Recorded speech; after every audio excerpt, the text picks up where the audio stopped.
Dolabaipu has a nice turn. He's got Cunha up top. Something developing here. Jeffrey Victoria, he has a chance. He cuts it back to his right foot. He gets knocked off the ball. There is no call on that one. Dolabaipu's there, though. He takes a touch. He gets around one. Looking to get around two. He tries to take a shot, and there it is. It's the whistle.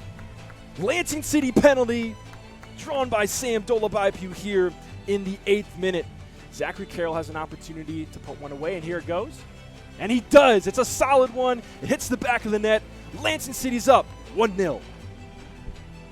My center back for Michiana, but a shot now, and it's a goal from Victoria from 30 yards out. First time. Michiana definitely starting to look a little bit more comfortable in their own possession. First 20, 25 minutes or so of the game, very much dominated by Lansing City. And this one is danger, and it's going to go into the back of the net. What happened there? I have no clue. But it's going to be goal number 3 for Lansing City. The player throwing in to move up any further than that, which what the whistle was. This one finds his way to Dolabaipu. He has a shot. It's a banger of a strike. Not even 2 minutes into the second half. Lansing City 4 off the right boot of Samuel Dolabaipu. Lansing City just putting on a barrage of attacks here. Aguilar's trying to win that one back. He does. What can he do here? He's got some space. It's a shot right into near post. Lansing City 5, Michiana 0. Warranted a penalty. And now Victoria coming in with some help. It's Dolabaipu at the top of the box. He takes a touch and a shot and buries it. His second goal of the match. That's goal number 6 for Lansing City. 6-0 Lansing.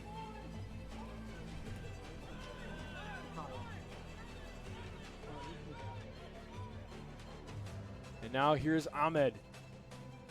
Takes a touch, and he's knocked to the turf, and that one's going to be a whistle. And we're going to see another card being issued that's going to be.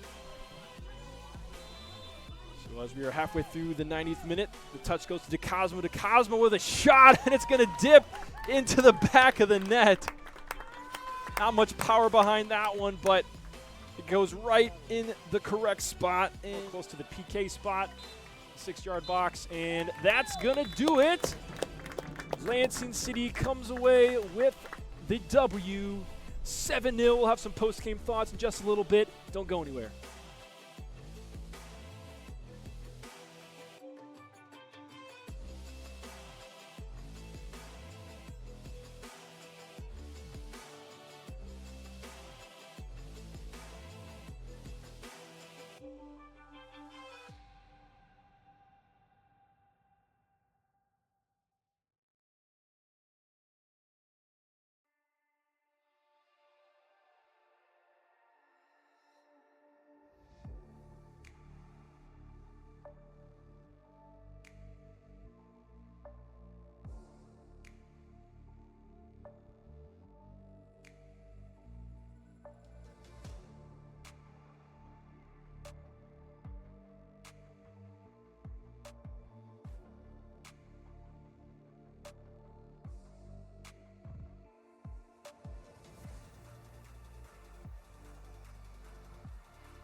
Matches Dolabaipu has a nice turn. He's got Cunha up top. Something developing here. Jeffrey Victoria, he has a chance. He cuts it back to his right foot. He gets knocked off the ball. There is no call on that one. Dolabaipu's there, though. He takes a touch. He gets around one. Looking to get around two. He tries to take a shot, and there it is. It's the whistle.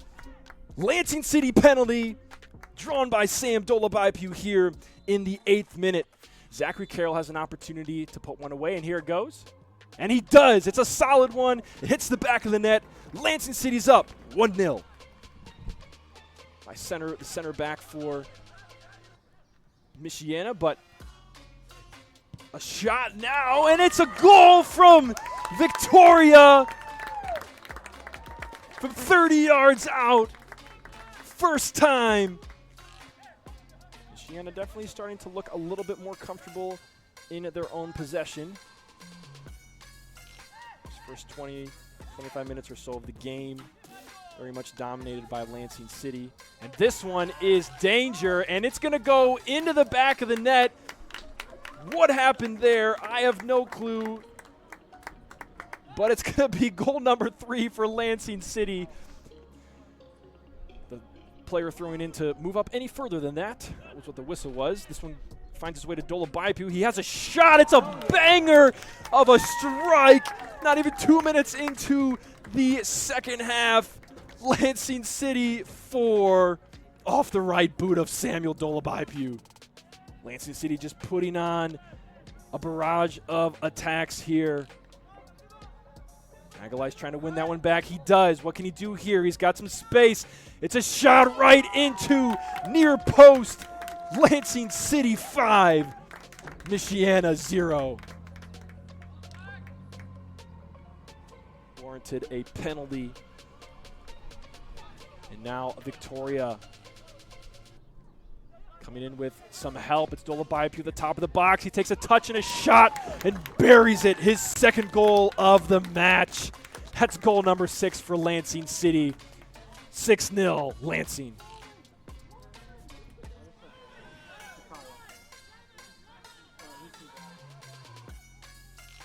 And now here's Ahmed. Takes a touch, and he's knocked to the turf, and that one's going to be a whistle. And we're going to see another card being issued that's going to be. So as we are halfway through the 90th minute, the touch goes to DeCosmo. DeCosmo with a shot, and it's going to dip into the back of the net. Not much power behind that one, but it goes right in the correct spot and close to the PK spot. 6-yard box, and that's gonna do it. Lansing City comes away with the W. 7-0. We'll have some post-game thoughts in just a little bit. Don't go anywhere.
Hello, everyone. Welcome to Grand Ledge High School here in Lansing, Michigan for today's USL League 2 match between Kalamazoo FC and your Lansing City football. It's going to be another steamy one today. Currently clocking in at 86 degrees. We got a bright sun out there. That turf field is going to be a few degrees warmer. And this is actually game number 3 in a series of games for Lansing City. Over the last 7 days, Lansing City has had 3 home matches, beginning with last Saturday. That was against Flint City, a 0-3 loss. This past Tuesday, a 7-0 crushing of the Michiana Lions. And then today, against Kalamazoo FC, the second time we have faced them this year. Actually had a chance to catch up with Coach Marco Bernardini regarding this being the second time we have played them this year and what things are a little bit different now. And here's what he had to say. 4 weeks ago, I thought the game we played well, but we're making mistakes in attacking transition instead of using our numbers. We're making mistakes in that phase of the game, which means that when we break the pressure of the opponent, we have an opportunity to go at them and attack their back line. We've been at that point in time, we were still maturing in that phase of the game. So, and then, balls just wasn't bouncing for us at that time. We just didn't finish our chances. We had some good ones, and the goalkeeper for them stood on his head. It's just the way that it goes sometimes. So today, the outlook is just the same as I shared before. It's like, even if things bounce our way and go our way, we're wherever we are in the table, or they don't go our way or whatever, we're the same. It doesn't matter. We're the same. We're in the same place as we are at this moment. We're the same. So it's just about getting better and improving, and the players improving and improving their actions, improving their level, their understanding, their chemistry together. And so hopefully we see a jump in the game today where we get to attack at them. So, and we got young players playing all over the place. We have more 05s and 04s playing than anybody. So that's how it goes. So it's exciting to see how those guys are continuing to grow this season. So if they play really well, we'll win. And if they don't, then we won't. And then we'll play them again the next game. It doesn't matter to us. We want to get better. So we want them to get better too. That is Coach Bernardini's outlook for today's game. I love how he put it. Whether you win or you lose, the mission is the same. What you're trying to do, developing players, improving, getting them exposure and opportunities, that is not changing one bit. It's very interesting when you actually reflect on the season, as we only have about a minute before I got to take you down onto the fields. This is our current schedule. As you can see, we've had 8 matches played, 9 points, a 2-3-3 record. There's a few ties in that first half of the season above that midline. The 3 ties and a couple losses, that actually the margin between them flipping a different way, either a win or a tie becoming a win, or a loss becoming a tie, or even a win, that margin has been very small. Very quickly, Midwest FC, that first game, this one, we missed a PK in it. That's an easy 3 points. The last time we played Kalamazoo, we had more chances than they did, and we didn't finish. Then we tied the Flint City Bucks. That was a good result. We beat Union FC. That was good. Oakland County, if you saw that game, you would have known that it was absolutely bananas that we did not win that game. I would say that's another W. And as well, the tie against Michiana. We were up 2-0 in half that game. So as you can see, you put all this together, and this quickly becomes 10 more points than what we had. So I'm interested to see how Lansing City responds today after the 7-0 victory over Michiana Lions just a few days ago. We're going to take it down to the field, and we'll be back here for a little bit more action. Don't go anywhere.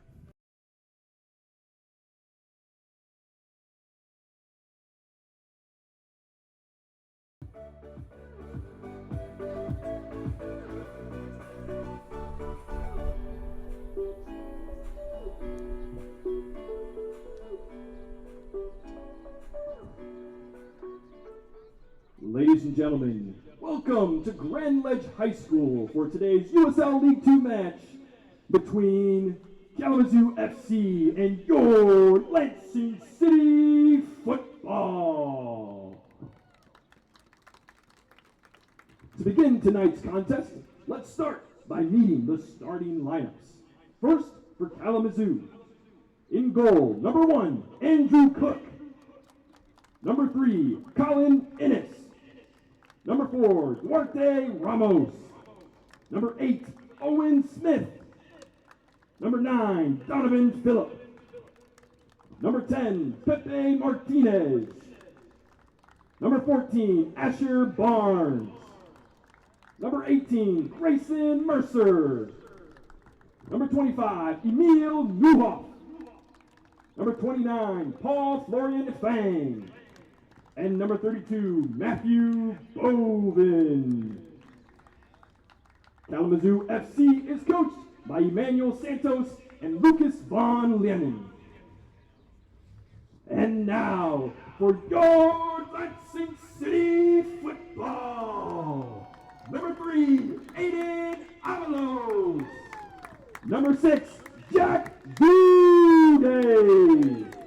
Number 7, David Magalhaes. Number 9, Jack Rugamus. Number 10, Jeffrey Victoria. Number 12, Samuel Dolabipew. Number 13, Miles Foster. Number 14, Josh Adam. Number 15, Zach Carroll. Number 17, Mateus Cunha. And in goal, number 18, Blake Kelly. Lansing City is coached by Marco Bernardini and Jeremy Kleppel. And now, we ask that you please rise. Gentlemen, remove your caps for the playing of our national anthem.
Let's play Lansing City football.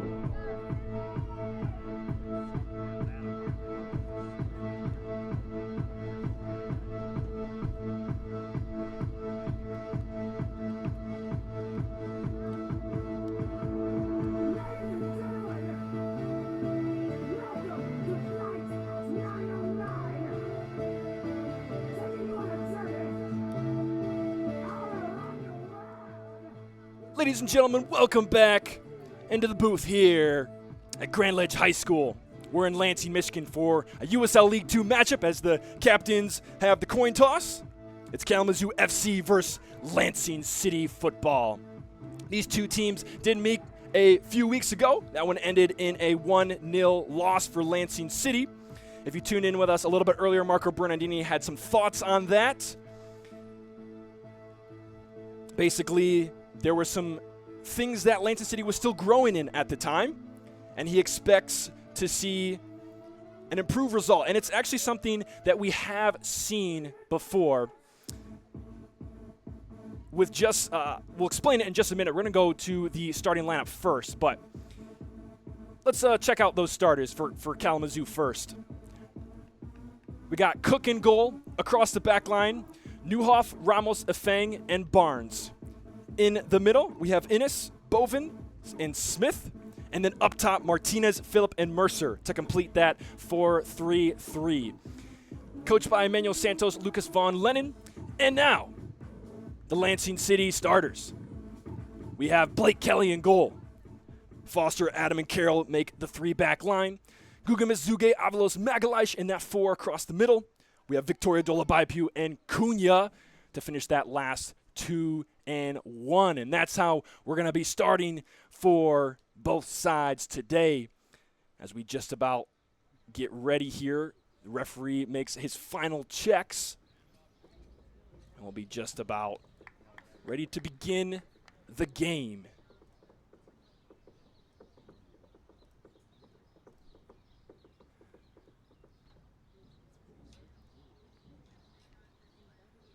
Certainly a hot one today. You can see the sun still shining brightly. Up here sweltering in the booth. And there is the starting whistle as we begin our first half action.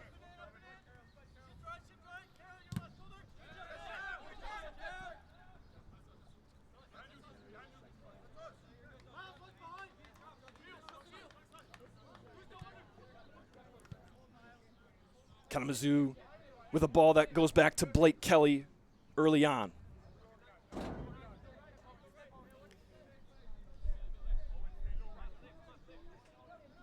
Now, just before we went live to the game, I mentioned about the last time these two teams played. Well, the last time these two teams played, it was a 1-0 loss for Lansing City, as Magalhaes has it here on the side. He loses it. The difference between that 1-0 game going a different way and even being 2-0, 2-1 in favor of Lansing City was very slim.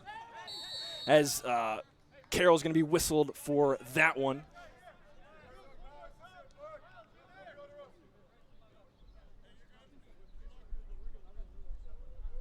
Looks like he caught the foot of Pepe Martinez. Martinez, certainly a player to look out for tonight. One of the best players in this USL League 2. Has been playing for 4 or 5 seasons, I believe. In conversations with Coach Marco Bernardini before the game, he said, look out for him. As here comes the swinging in ball. It's settled by Kalamazoo at the top of the box. Gugamis is there defending. And the ball comes in, and Adam has to get that one away. Kalamazoo trying to play the ball in towards the top of the box. The second ball goes to Lansing City.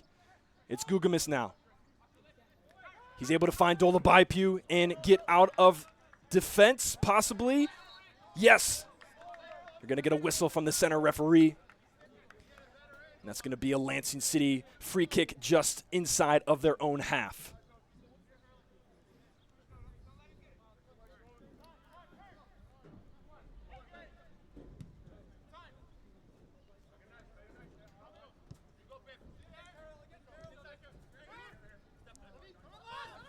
Lansing City building through the back, finding Avalos, Magalhaes, and now Cunha.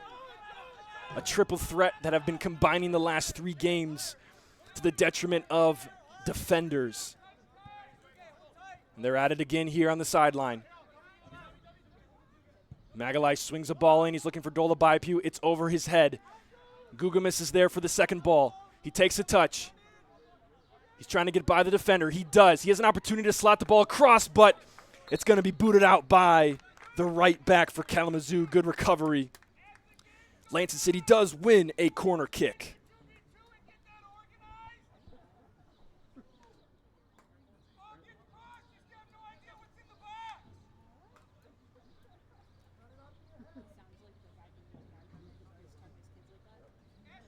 Lansing City coming off of a 7-0 debacle of the Michiana Lions just this past Tuesday, a couple of days ago. more than matching the amount of goals they had scored all season. It only scored 5 up to that point. Scored 7 in that one. And here comes the corner. It's going to the far post. Foster was looking for it. Comes out to Magalhaes. He takes his time, and a shot off the half volley is going to go about 2 yards wide. Not going to concern keeper Andrew Cook back there for Kalamazoo FC. Andrew Cook had a fantastic game against Lansing City the last time these two teams met in Kalamazoo.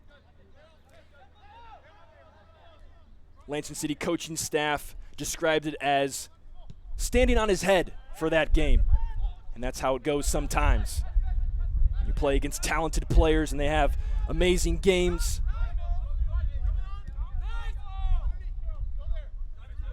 As Magalhaes faces up, looking for Victoria. Victoria is able to find Cunha. Cunha's knocked to the turf, and the referee plays advantage, but it's going to be called back for offsides on that one. Dulabaipu was offside by probably 1.5 yards there.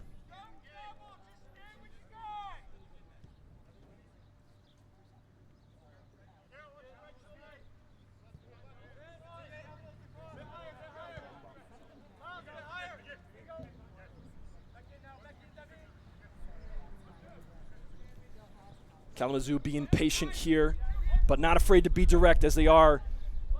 As you see right in that moment, this ball goes all the way back to Blake Kelly. That's something that I'm going to be looking for in Kalamazoo today. They certainly are comfortable. They are one of the more talented teams in USL2. They're in the top of the standings. I believe they are number 4 right now, maybe 3 or 4. Maybe we'll check out the standings at a different time. But they're very comfortable in possession, but they do like to be direct when they can. As Cunha has something going for Lansing City here. Magalhaes now on the side. He's got a 1v1. Trying to beat his defender inside. He's trying to get, I think, maybe a cross off there. Wasn't able to. Lansing City is able to recycle. Carroll plays one into Victoria. Victoria finding the foot of Magalhaes. She's got some attackers running on, looking for a chip. It's not there. Now Zuge and Avalos go backwards to reset. And this one's going to switch the field and the point of attack for Lansing. It's Foster now. Foster, Adam, and Carroll making up that back line for Lansing City. No James DeCosmo tonight. That's something that Coach Marco Bernardini recognizes is a difference for his team. When James DeCosmo is back there, he said things just happen. Things just happen when he's back there. He's a leader. He's got experience. He's calm. And he was there for that 7-0 victory over the Lions a couple of days ago. Here's Newhoff playing inside to Innes, and then he goes to the right back.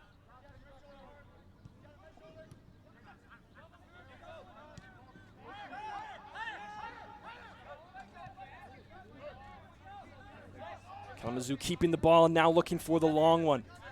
Magalhaes is there. He's able to touch it out of bounds. Pepe Martinez, the Kalamazoo attacker in that case.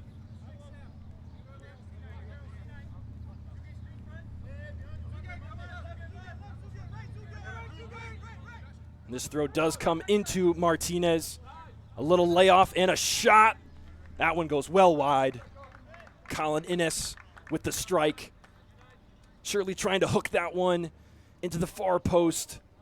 Upright 90. Just mishit it. So now this one comes into Magalhaes, and he's heavily pressured.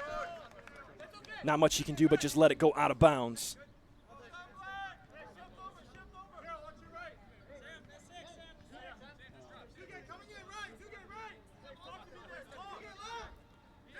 Newhoff will take the throw here for Kalamazoo.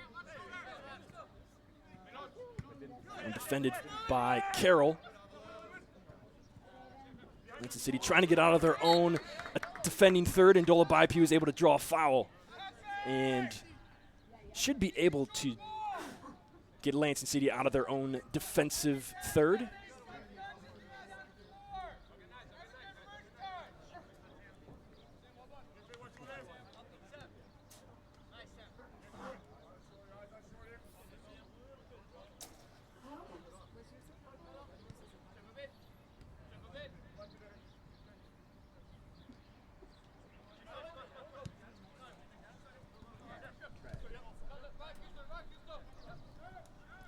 Lansing City plays this one short.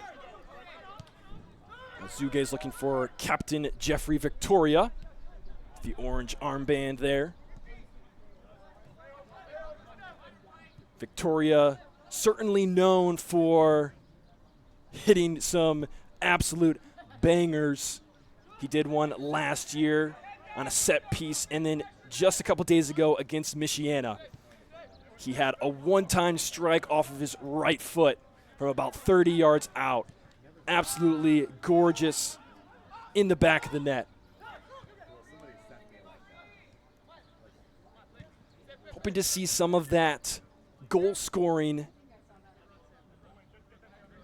transfer over into today's game. As we mentioned earlier in the broadcast, Lansing City only had 5 goals scored going into the game against Michiana on Tuesday.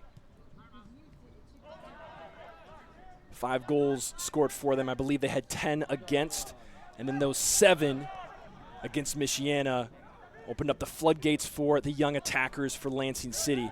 As Adam's going to be going back to his keeper, Blake Kelly, he clears it. It's not a great clearance, but Lansing City is still able to maintain possession, and Kelly has to clear it out again. Now Zuge brings it down. He finds Gugamis. Jack Gugamis, a wonderfully talented MSU player, was not present for the game against the Lions a few days ago. It's great to have him back in the lineup.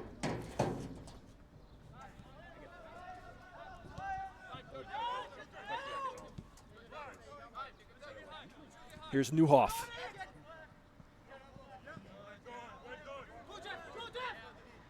Newhoff battling against Victoria. Now the ball played in. It's knocked back, and a little bit of a switch here. Here's Owen Smith playing it to the far side. A touch inside, a left-footed ball to the far post, looking for Pepe Martinez. He was there. It was just a little out of his reach. David Magalish defending him.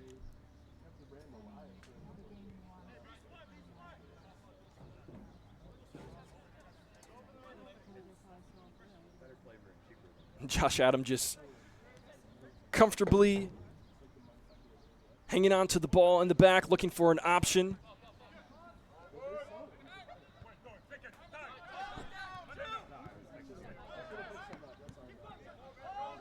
Aldo Labaipu with some heavy pressure. He overruns him. He's out-dribbled by a Fang. That one looked like it could have been a handball, but the referee says no way. And now Dolabaipu has it on the sideline. He gets a little bit of space, and now Lansing City attackers attempting to combine. Both teams think it's their ball, and the referee decides in favor of Lansing City.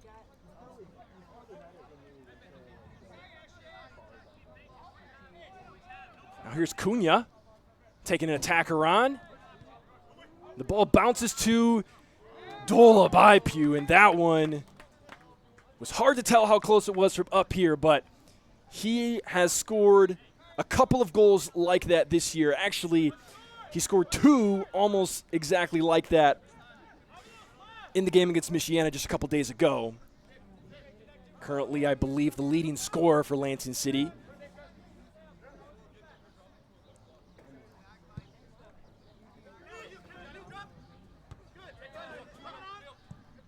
Four goals on the year for Samuel Dolabaipu in 2 separate matches. He might have more. Those are just the ones that I know of.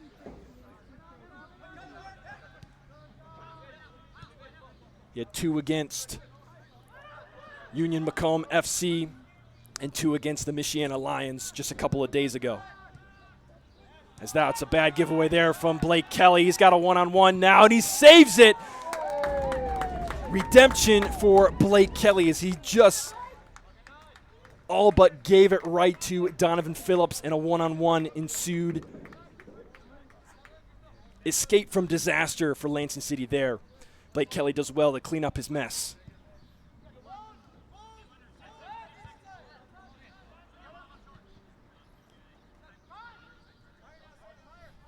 If you were with us on Tuesday for the game against Michiana, as Gugamis has beat a couple defenders, and that one is led on to Dolabaipu. He chips it back into the top of the box. It finds its way to Cunha. He has space. He takes a shot. It's going to be over the bar.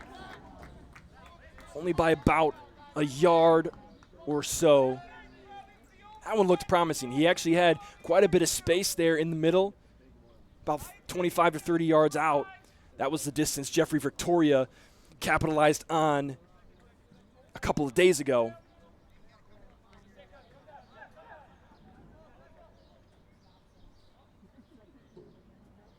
But as I was saying, if you were with us or present for the game against the Lions a couple of days ago, you'll notice a pretty significant difference in this game. This Kalamazoo team, significantly more talented and has had much more share of possession. In fact, I would submit that this early in the game, the first 15 minutes, has been more possessed by Kalamazoo. Definitely one of the more elite sides in USL2 Great Lakes Division, as the center referee is not interested in where that player took the throw. He's going to have him back up and still wants him to back up further. He does so. Kalamazoo will throw it in.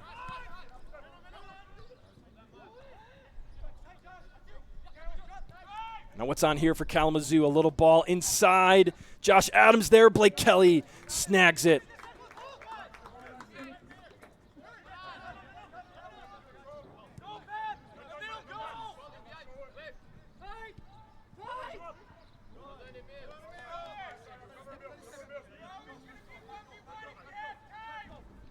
Definitely one of the more dangerous opportunities for Kalamazoo today.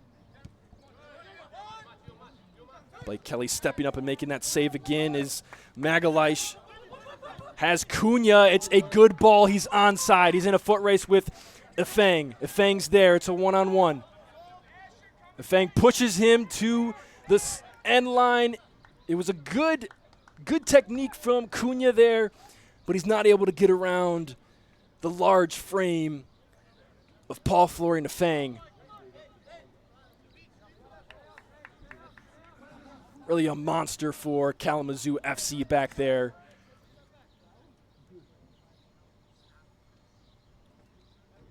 Quite long. Has a lot of speed on him.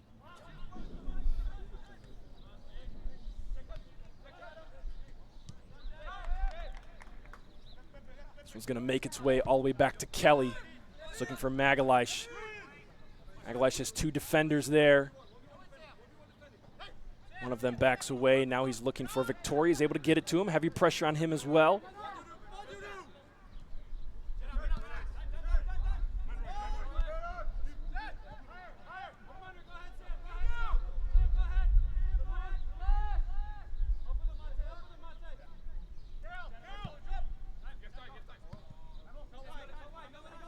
Cook finds Innes there. Innes taking a touch inside. Has quite a bit of time there. Lansing City starting to press up a little bit more.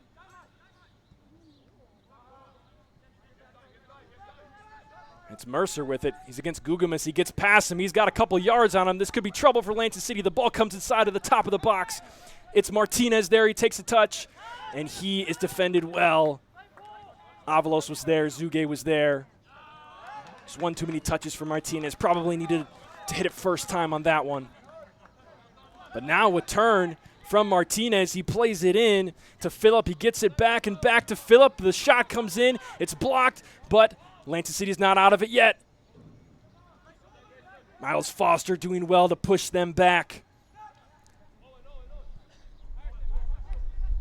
Just about 20 minutes into the game, we've already seen more attacks Lansing City has had to defend than last game. Cunha just gives that one away. Very unfortunate. Here's Smith. Owen Smith trying to break through the defense. He's not able to do so. Cunha's ball is not going to find any teammates. Instead, it's Emil Neuhoff. He finds Martinez in the middle. Martinez Little ball to Phillip. He's attempting to combine with his back to goal. Kalamazoo able to get the ball back again. Lansing City really just not seeing a lot of possession here, especially the last 5 or 6 minutes.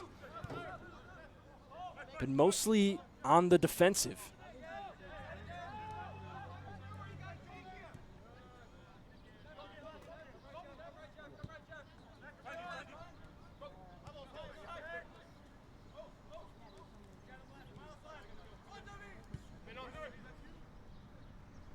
Colin Innes gets by David Magalish.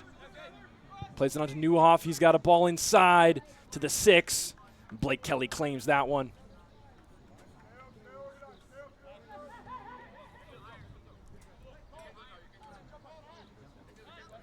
Kelly decides to go short here, and let's see if Lansing City can keep some possession here. They've been on the defensive for the last 5 or 6 minutes. See if they can keep the ball here. That one is not going to be very good for it, but Cunha's able to fend off the defender and maintain possession. He's got Magalish with him. Victoria's coming in. He's got a little bit of space in the middle. Victoria looks for a little ball to Dolabaipu. Dolabaipu is trying to hold it up, but it goes right under his foot and then cleared away by Andrew Cook. Josh Adams' number called upon very quickly there. And Lansing City now trying to get established. It really doesn't feel like they are established in this game yet. They've definitely had moments. They have not been trampled on by any means, but it just does seem like they're still trying to find their footing in the game. Finding some good possession here in the attacking third. Trying to combine. That one just maybe a miscommunication. Magalish able to keep it. A little ball in. That's not going to do anything good. Avalos is under heavy pressure. He gives it away. It's Donovan Phillip. He's in a foot race. Blake Kelly screaming back to goal. Josh Adams there. Avalos is there. Foster's there. A touch inside. A left-footed strike from Mercer is blocked.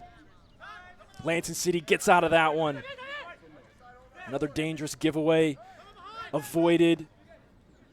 Well, the dangerous giveaway was not avoided. The disaster that could come from it avoided.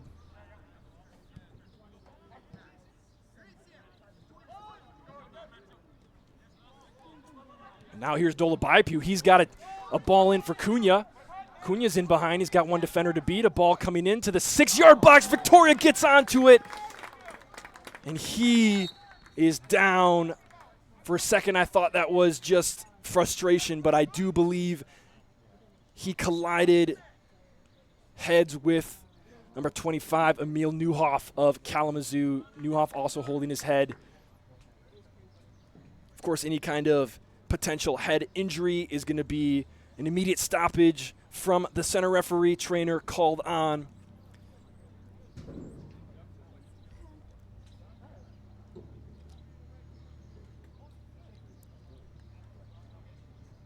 Really was solid contact from Victoria on that one. Absolutely hoping that he is okay and just a bit shaken up.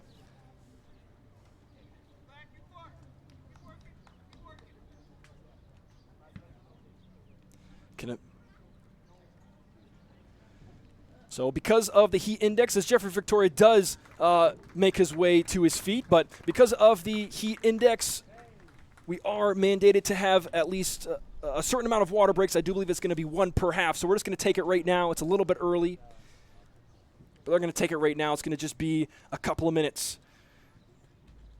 So while that happens, we're just going to step away for a moment and show you some highlights from our game just a couple of days ago. We'll be back with some more first half action in just a bit.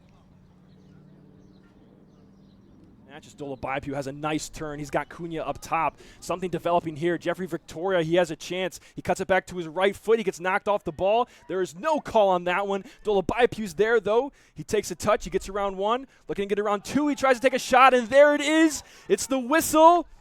Lansing City penalty. drawn by Sam Dolabaipu here in the 8th minute. Zachary Carroll has an opportunity to put one away, and here it goes. And he does. It's a solid one. It hits the back of the net. Lansing City's up 1-0. The center back for Michiana, but a shot now, and it's a goal from Victoria from 30 yards out. First time.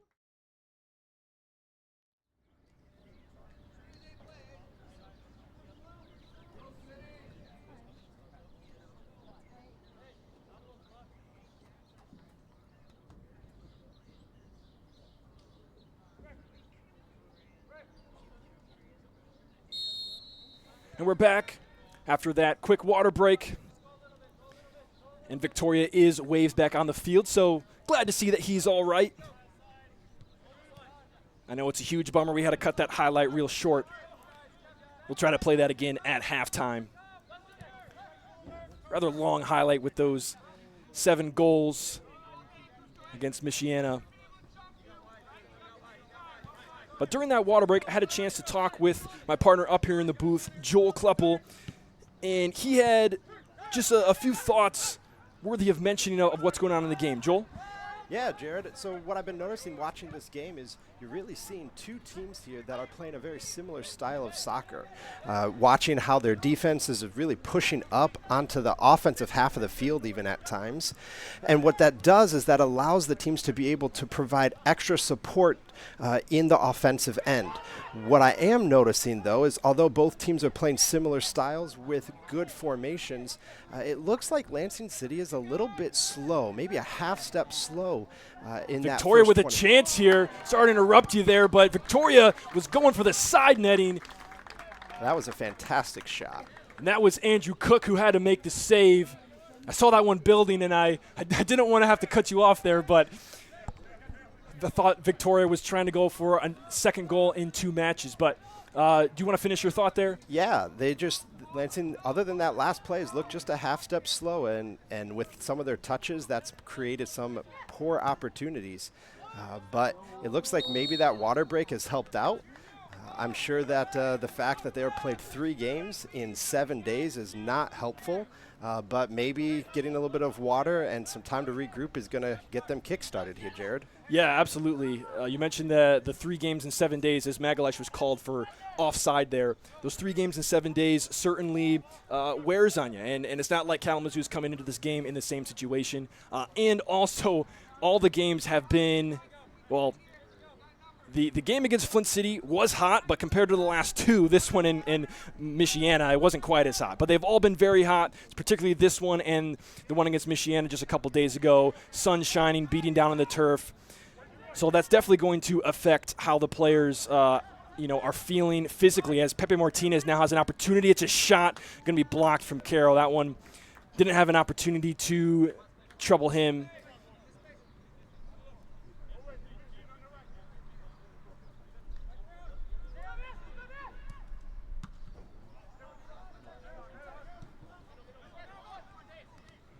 Cunha is trying to get around Ifang. He doesn't do so. Ifang is screaming up the middle, joining the attack. He's usually in the back line. A little dump into him. Innes was looking for his center back, and now he's got to go all the way back as Magalish with a cheeky Meg there.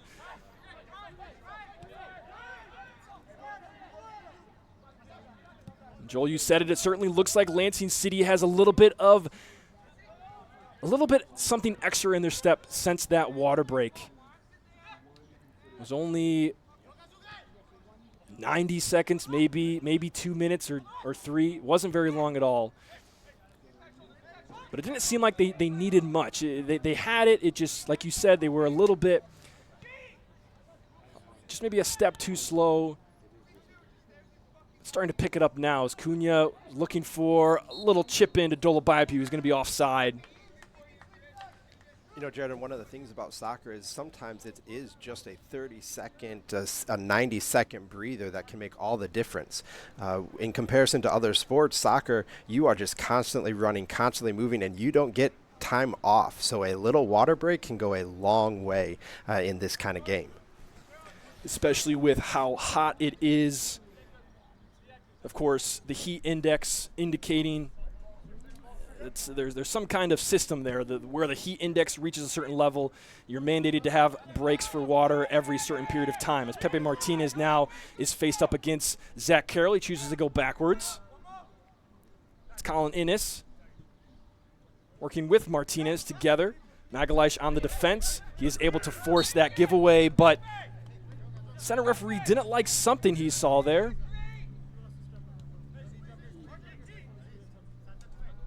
Not sure what the center official saw there. I couldn't tell up here. Sometimes that means it's like a jersey grab because those can be deceptive, especially when you're all the way up here in the press box. But Innes is going to send this one in. It's pretty long. It's going to overshoot that.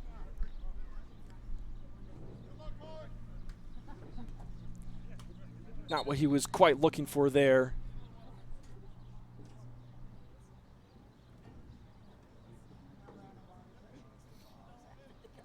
And it does look like we actually are going to get an official water break here. So I was getting word that originally that timeout for the injury was going to be the water break, but it looks like that's not going to be the case. So they're going to exit for a water break once again.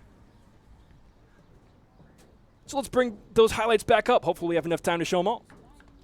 Just Dolabaipu has a nice turn. He's got Cunha up top. Something developing here. Jeffrey Victoria, he has a chance. He cuts it back to his right foot. He gets knocked off the ball. There is no call on that one. Dolabaipu's there, though. He takes a touch. He gets around one. Looking to get around two. He tries to take a shot, and there it is. It's the whistle. Lansing City penalty drawn by Sam Dolabaipu here in the 8th minute. Zachary Carroll has an opportunity to put one away, and here it goes. And he does. It's a solid one. It hits the back of the net. Lansing City's up 1-0. The center back for Michiana, but a shot now, and it's a goal from Victoria from 30 yards out. First time. Michiana definitely starting to look a little bit more comfortable in their own possession.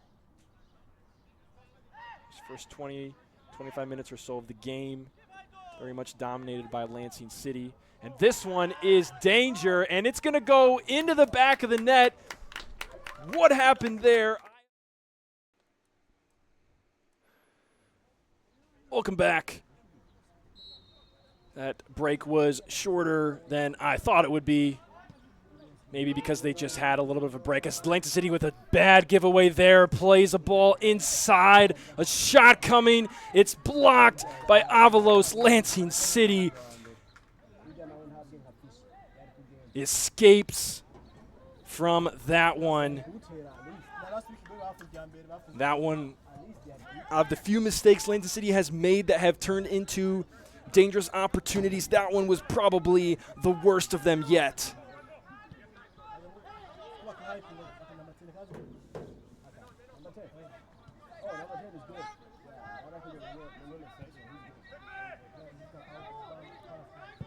Fang looks for a long one to Pepe Martinez, and David Magalhaes is going to head that one out of bounds.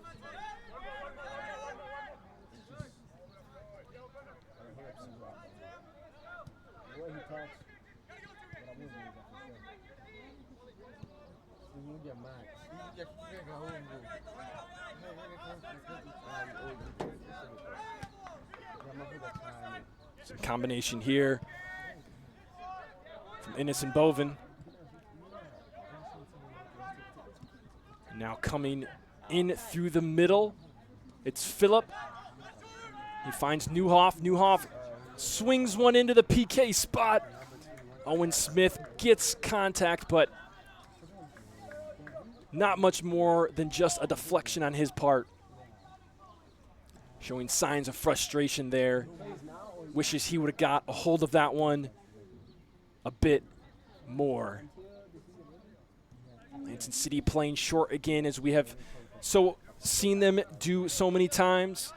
And Kelly's now going to be going long. This one coming down to Dolabaipu. He's one-on-one with Feng. Feng has one defender help, and he wins it.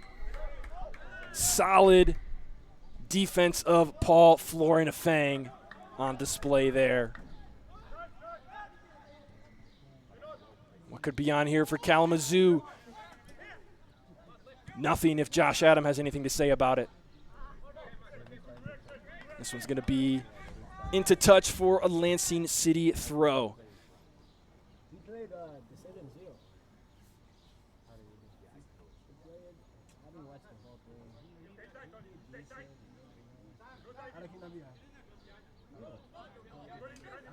Magalish takes the throw and off of Victoria's boot, right out of bounds. Not exactly sure what they were trying to do there.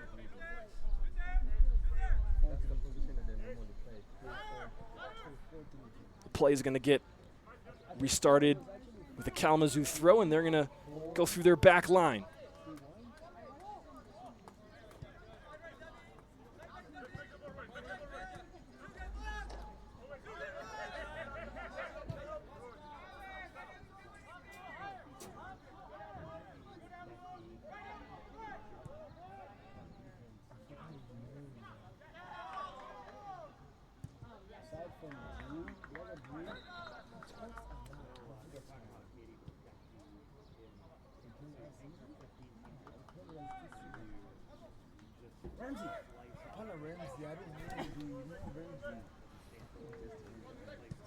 Let's see if Lansing City can get back into a rhythm here.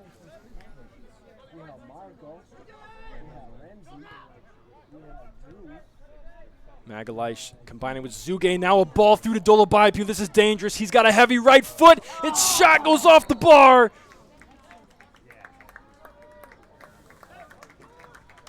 But Jared, that's the disadvantage of playing soccer on a football field. That ball hit the crossbar, but then bounced off the crossbar of the football goal as well. So instead of coming back into play where maybe we could have had a second chance opportunity, they had to stop the game because of that interference from a football goal. So just one of the downsides of playing on a field like this.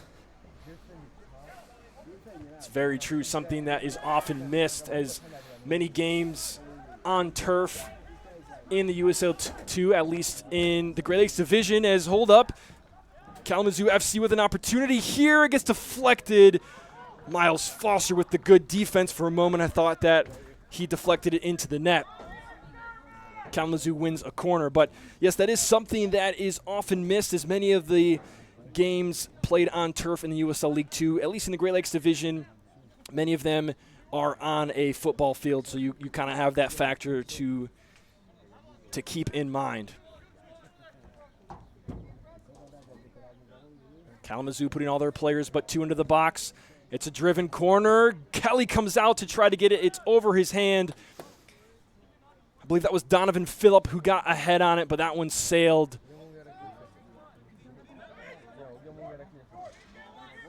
Had he been able to redirect that one on net, Blake Kelly was already out. He had missed it.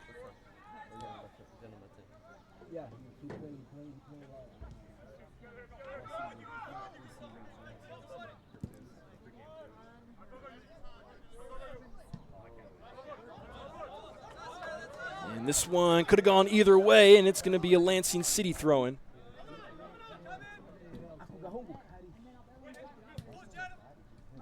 Another giveaway, but it comes right back to Lansing City. Getting close to 40 minutes in. It's still 0-0 here at Grand Ledge High School. More dangerous chances coming for Kalamazoo FC as a Fang comes up to win that one, but Lansing City is still on the attack. What can they do here? Dolabaipu. He stays with it. He takes a touch. He gets by. The shot comes in, and it's a goal near post. Sam Dolabaipu. 1-0, Lansing City.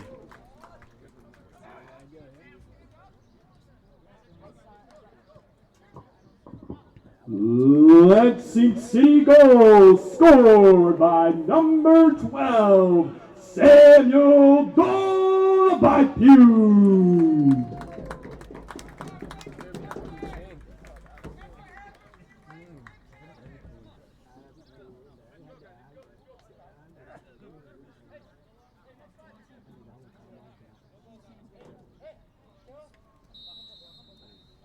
Samuel Dolabaipyu adding another strike to his goal-scoring column for the year. That's the 5th goal I've seen him score. I'm not sure if he has more than that. Across a few matches that I've seen at home, he has 5. And that one, really on that one, Joel, he just had the keeper, Andrew Cook, really leaning the other way. The shot had some power on it. It wasn't the most power we've seen from him. But when you, as a goalkeeper, are leaning the wrong way, it's very hard to come back. Absolutely, Jared. You know, sometimes all it takes is just a little bit of movement by the striker to get the keeper just leaning in one step. Oh, as we see, ball's coming into the PK, and Lansing turns it out. But yeah, so when you get a keeper just leaning, they have to be so reactionary that one little lean gives you a chance to give a nice, simple, easy shot to a corner. Doesn't need much speed, but it can still find the back of the net. Kalamazoo trying to respond here. They certainly have been on the attack, pressuring Lansing City, and Lansing City's not out of it yet, but Foster makes a good tackle. And Gugamis not able to get out. Asher Barnes swinging the ball in. Zachary Carroll has to get out of that one. And Cunha's pressuring this one, and it will be a Lansing City throw. Well done from Cunha. Looks like Dolabaipyu is on the turf. We'll see. Maybe it's just a cramp. Looks like he's getting stretched out. Hopefully, quite possibly, as we were mentioning, fatigue, heat related, especially this being the 3rd game in 7 days.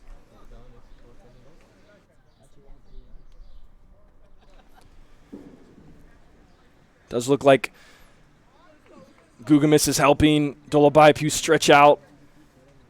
Maybe it's a little cramp for him.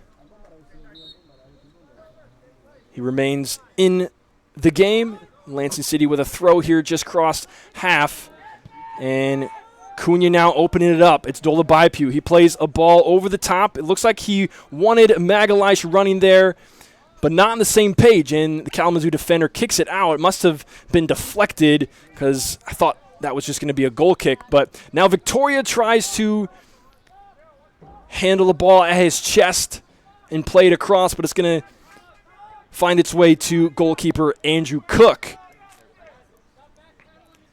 Haven't seen him holding the ball too many times this game.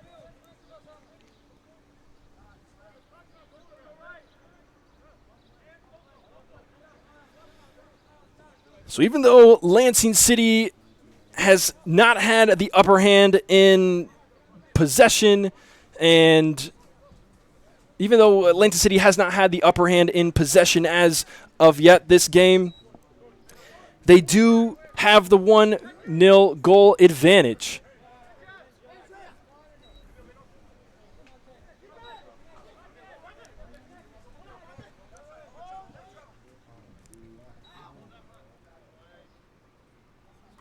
Magalhaes looks like he got kicked there.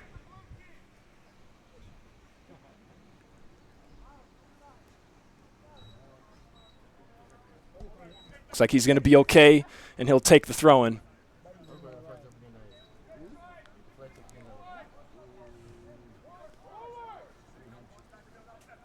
This one coming into Dolabaipyu. Cunha's there for the second ball. Fang beats him to it. Still trying to bring the ball down, and Pepe Martinez looking for a long one. And Grayson Mercer. That one cleared by Miles Foster. Now Martinez has it again. This is dangerous. He has lots of space. He's coming into the middle. He takes a touch around one. Phillip has it. A left-footed strike. Saved by Jack Zuge. Sprinting in to keep that one from making its way all the way to Blake Kelly. Excellent defending by the midfielder. And now Dolabaipyu. Thought he got fouled there, but no, it was a clean tackle, said the referee. Kalamazoo coming back the other way quickly. In some moments of very quick transition here. It's Colin Innes. Knocks it back, and then the ball comes in. Adams' clearance is not much of a clearance, but Blake Kelly is able to get on top of it.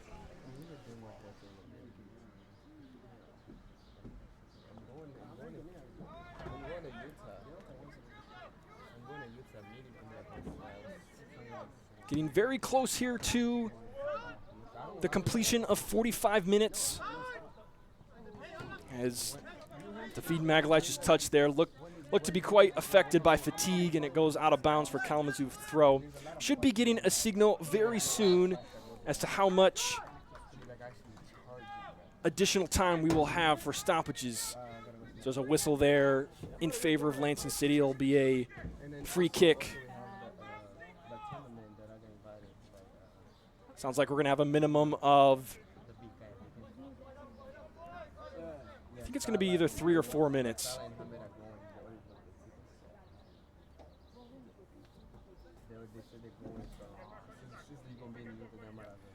And it's confirmed we're going to have a minimum of 3 minutes of stoppage time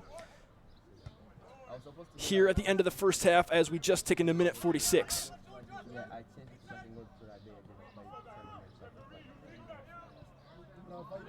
Martinez playing this ball in for Phillip. It's a left-footed strike that had a chance. It goes wide, though. A minimum of 3 minutes to be added for stoppages. A minimum of 3 minutes.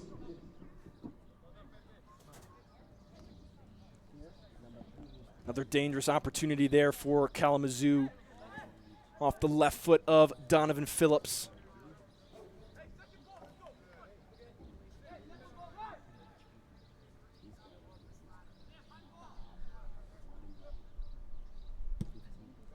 This one, Blake Kelly doesn't get a hold of that one like he wanted to, and it's going to be right back to the defensive for Lansing City. Innes is there. He's got Donovan Phillip helping him, but he is able to make the cross, but it's going to go long, and it does go over the end line for a Lansing City goal kick.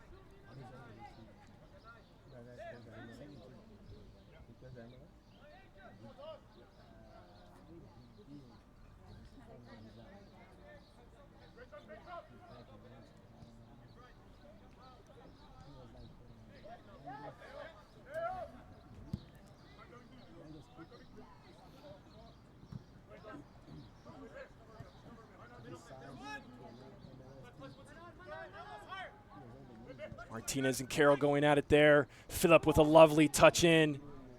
And now a left-footed strike trying to come back across goal was Owen Smith. Gets deflected out for a corner. You can see the frustration displayed by him. He did not like his own effort there.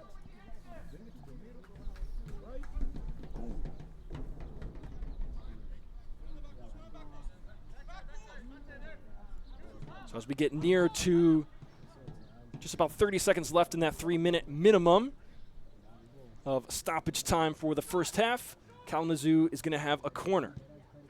They're going up top to Owen Smith. He takes a touch and goes right back. Zuge's there, and this one is just going to be blasted all the way into the sky and into touch for Lansing City. Definitely not what the Kalamazoo attacker was looking for there. You should have just crossed it from there, bro.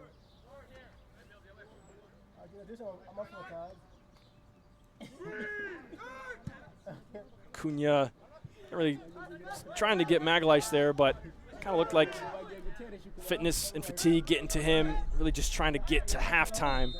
And he does so, and we all do so. We're now at halftime. We've completed one half of play. Lansing City up 1-0 on Kalamazoo. We'll have some halftime thoughts in just a bit. For now, we'll step away. Don't go anywhere.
Baipiu has a nice turn. He's got Cunha up top. Something developing here. Jeffrey Victoria, he has a chance. He cuts it back to his right foot. He gets knocked off the ball. There is no call on that one. Baipiu's there, though. He takes a touch. He gets around one. Looking to get around two. He tries to take a shot, and there it is. It's the whistle. Lansing City penalty drawn by Sam Baipiu here in the 8th minute. Zachary Carroll has an opportunity to put one away, and here it goes. And he does. It's a solid one. It hits the back of the net. Lansing City's up 1-0. The center back for Michiana, but a shot now, and it's a goal from Victoria from 30 yards out. First time. Michiana definitely starting to look a little bit more comfortable in their own possession. First 20, 25 minutes or so of the game, very much dominated by Lansing City. And this one is danger, and it's going to go into the back of the net. What happened there? I have no clue. But it's going to be goal number 3 for Lansing City. The player throwing in to move up any further than that. That was what the whistle was. This one finds his way to Baipiu. He has a shot. It's a banger of a strike. Not even 2 minutes into the second half. Lansing City 4 off the right boot of Samuel Baipiu. Lansing City just putting on a barrage of attacks here. Aguilar's trying to win that one back. He does. What can he do here? He's got some space. It's a shot right into near post. Lansing City 5, Michiana 0. Warranted a penalty. And now Victoria coming in with some help. It's Baipiu at the top of the box. He takes a touch and a shot and buries it. His second goal of the match. That's goal number 6 for Lansing City. 6-0 Lansing.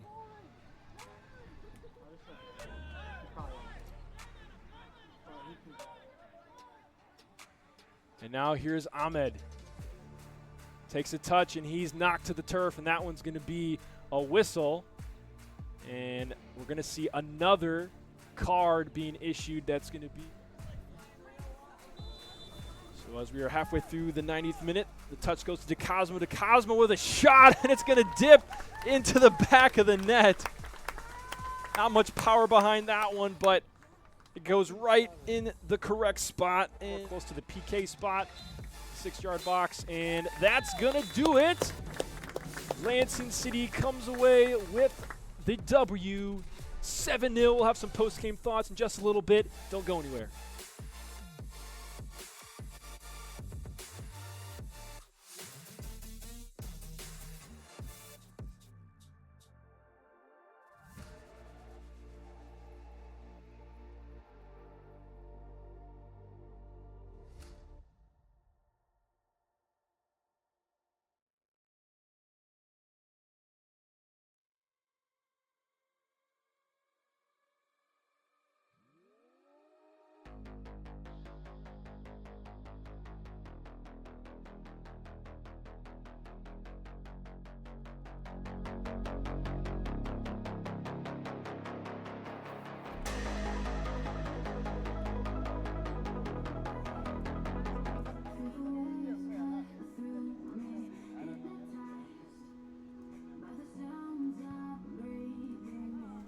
Hello, everyone, and welcome back to Grand Ledge High School. We're here in Lansing, Michigan for some USL League 2 action. We got Kalamazoo FC at Lansing City football.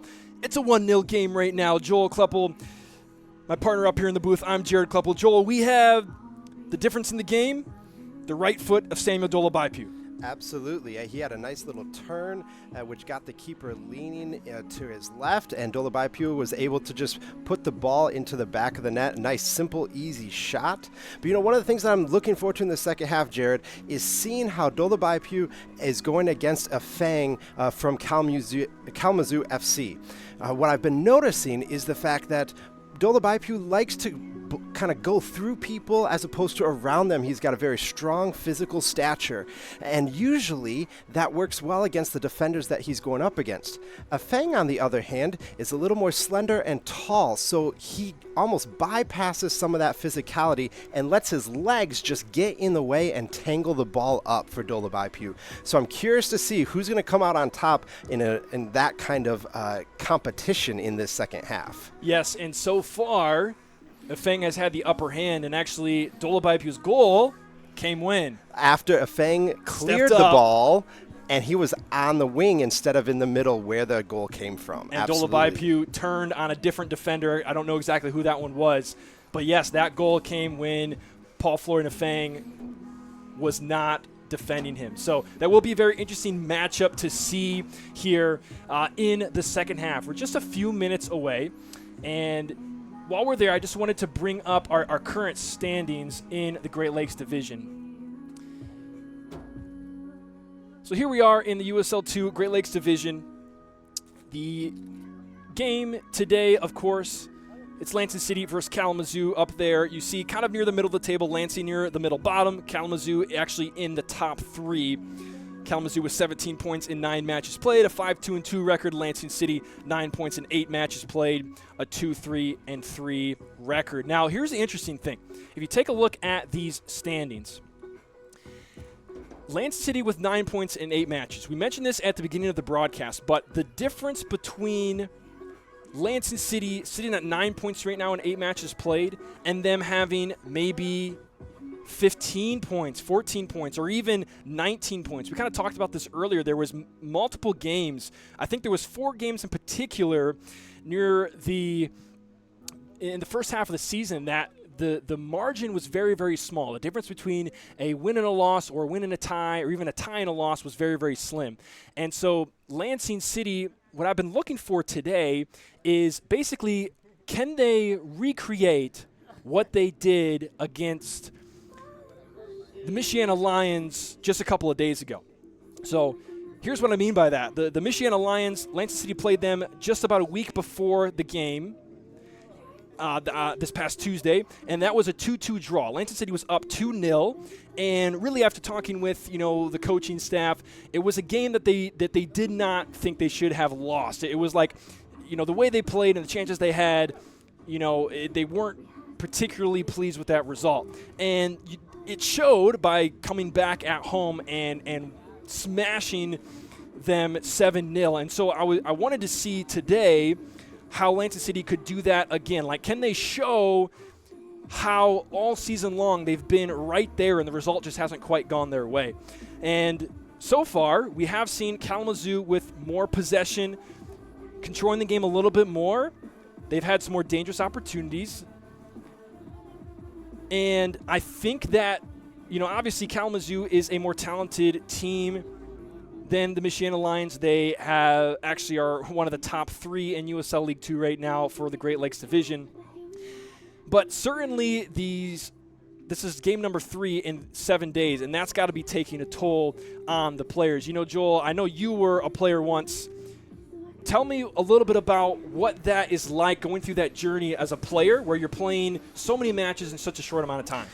One of the things that you really have to do is take care of your body in between the games, because when you are out there on the field, you are trying to give everything that you have. And in soccer, there are multiple chances where you have to just go on dead out sprints, and that does a toll on your body. And so how you take care of your body in between matches actually plays a huge factor in how you're going to keep going. But one of the things that you have to pay attention to is in that third and final game, it becomes very mental. Yes, your body is tired. Yes, you're playing under the sun, but you can overcome a lot if you can mentally stay engaged and do exactly what your coach is telling, using the ball to allow you to stay spread out and allowing that to move as opposed to you always having to be the one running. So we're going to see in the second half how well they've, one, been taking care of their body on the off days, and 2, how well they are going to mentally step up to the challenge of fighting through that fatigue. And I think we saw it a little bit earlier, right after the first water break, there was a quick burst, right? There was a quick burst, and we had a chance or two right there, and we'd love to see more of that in the second half. And, of course, we'd love to see more goals from Sam Dolabaipu. He's been scoring all season long, and we're excited to see more of him. We got just about a minute before we're going to be heading down to the field for second half action, so don't go anywhere.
Hello, everyone. Welcome back. We're just about to start half number 2 here at Grand Ledge High School. Lansing City versus Kalamazoo FC. Referees going through their final checks.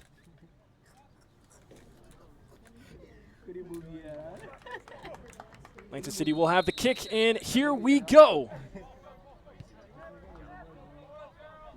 Back onto the pitch for some second half action.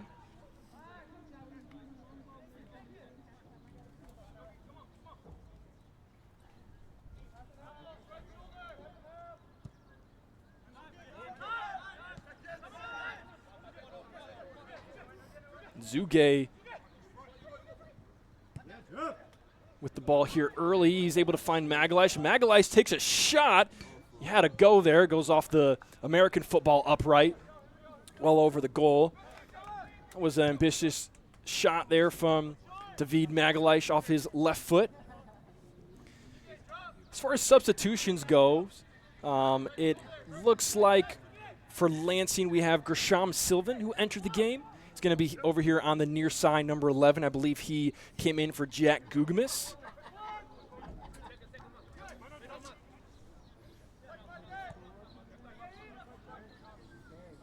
And for the Kalamazoo FC side, not seeing anyone as of yet. But right now, Kalamazoo puts Lansing City in a difficult spot. Blake Kelly with the foot save. That was Pepe Martinez. He was looking for the side net in the far post, and Blake Kelly, just a couple minutes into the first half, he had to make a save as it was like a 2 or 3 on 1 or 2 for Kalamazoo there, and they do win a corner. Here it comes. It's swinging into the 6-yard box. It's headed upwards. I believe that was off of a Lansing City head, and it is. It's going to be Kalamazoo corner kick again. Just talking about substitutions a moment ago. It doesn't look like Kalamazoo FC has any substitutions. We'll update you if we know any more. Here comes the corner.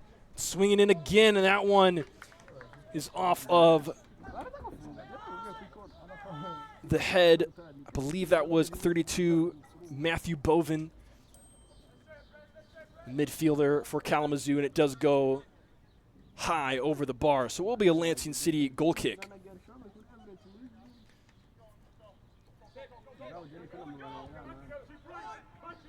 And Zuge stumbles over a turn there, and he does win it back. And now Dolabaipu. He's coming forward with Cunha, with Sylvan. That's a good ball to Cunha. He's one-on-one with Afeng here. Afeng, a great defender. Cunha looking for a ball over the head of Dolabaipu. Magalish was on the other side.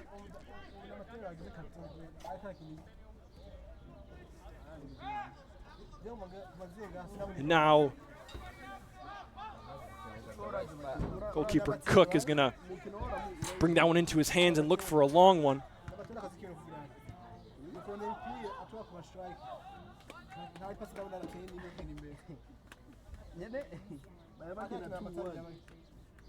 Number 12 is the number 10. He's not going to strike. 12. No, he's attacking. Two attacking.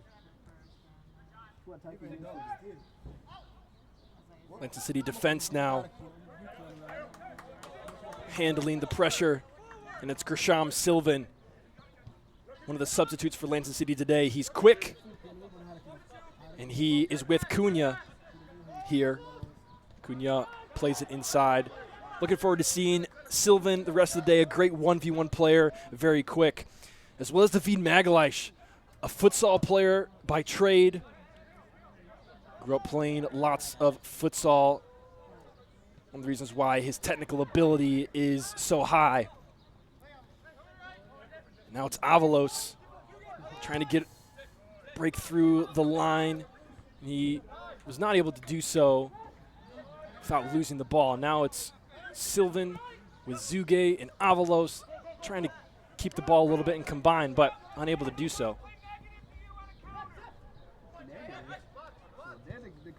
Barnes goes back to Paul Florian Afeng. We're talking about Afeng at the break, how he has been somewhat of an antidote for Sam Dolabaipu. Just the lankiness of Afeng sort of cancels out the strength and power of Dolabaipu. Really haven't seen Afeng get beat today. He's been solid for the Kalamazoo side. And now what's on for Kalamazoo here? I believe that was Colin Innes who hit the turf, but no whistle. So Lansing City assumes possession.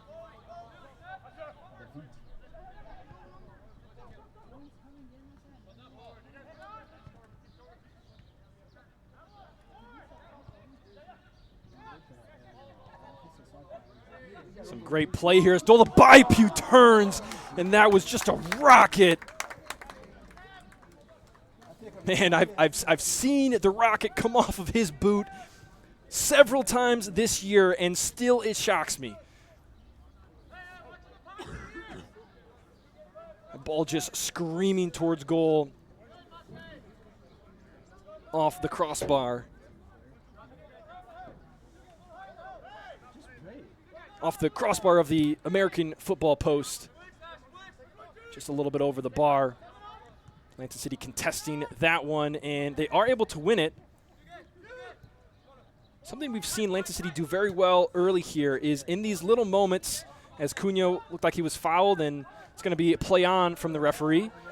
Lansing City's done very well in some small areas, kind of keeping the ball, playing a little tiki-taka. And Dolabaipu, dangerous when he turns, but he was stopped there.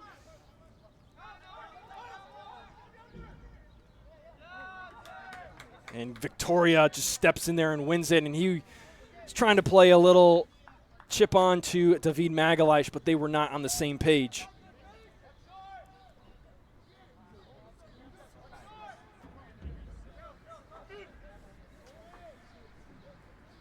Very positive for Lansing City here in the first 7 minutes of play. Dolobaipu with 2 turns, 2 solid contacts, but Kalamazoo with their own chances, and they have another one here. Nope, that one's going to be played too far.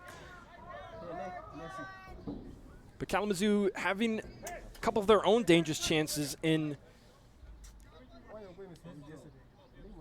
this early section of the second half. Really gives you the feeling that this game is not going to stay at 1-0. It seems like there's going to be another goal or goals scored.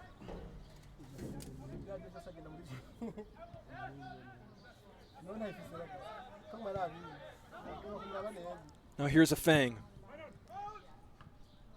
Playing the ball up. It's held by Martinez.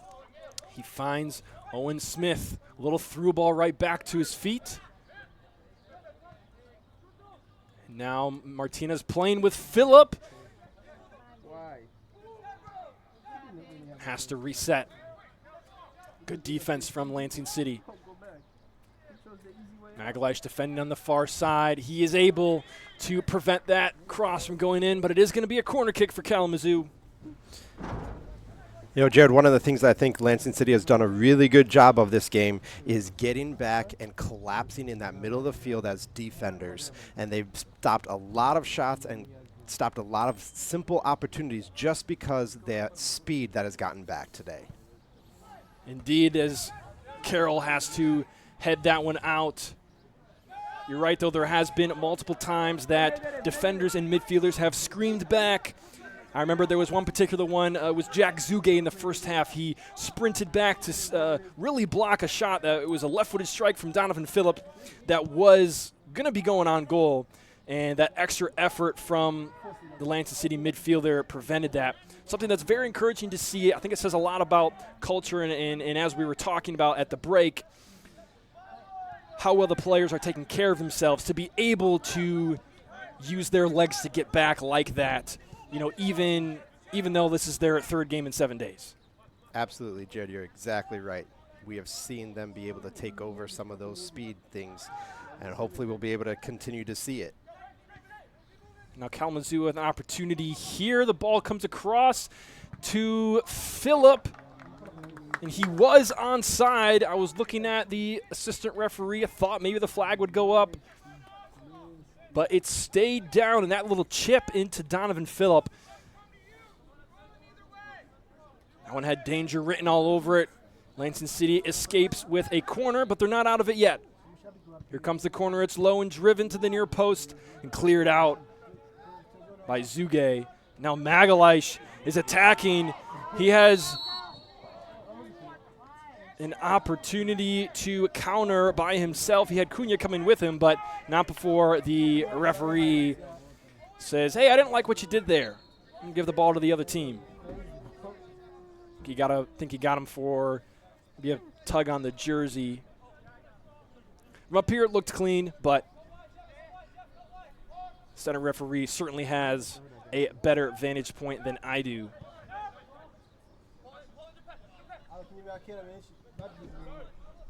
Dolobaipu steals that ball from Fang, and he's able to play a nice one into Cunha. Can Cunha turn the corner?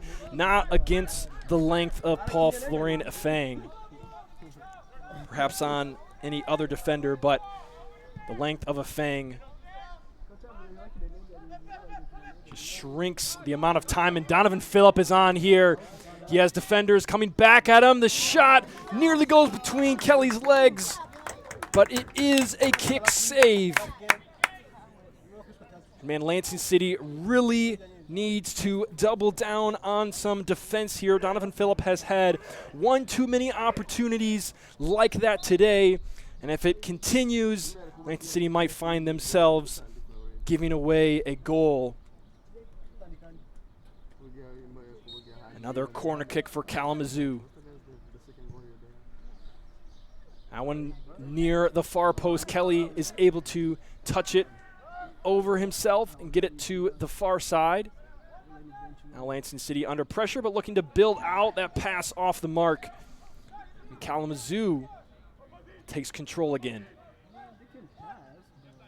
Now resetting to Efang. Colin Innes with a little fake there, getting around Victoria. He finds the foot of Philip. Philip trying to leave it off. And Lansing City finds themselves in a tough situation, and does look like David Magalhaes is going to get hit with a caution here.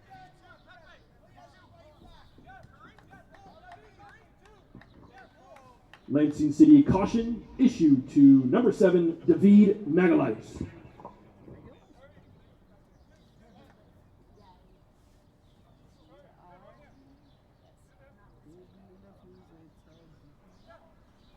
After that foul by Magalhaes,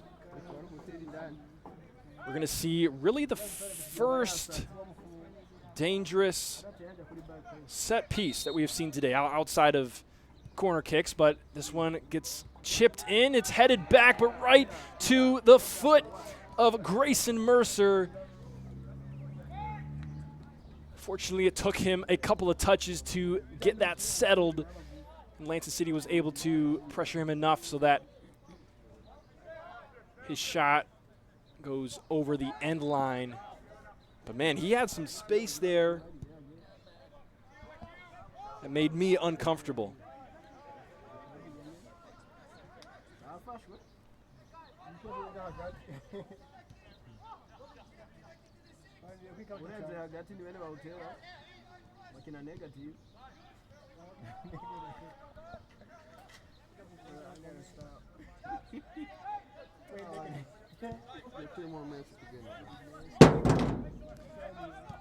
Now ticking into minute 60, Lansing City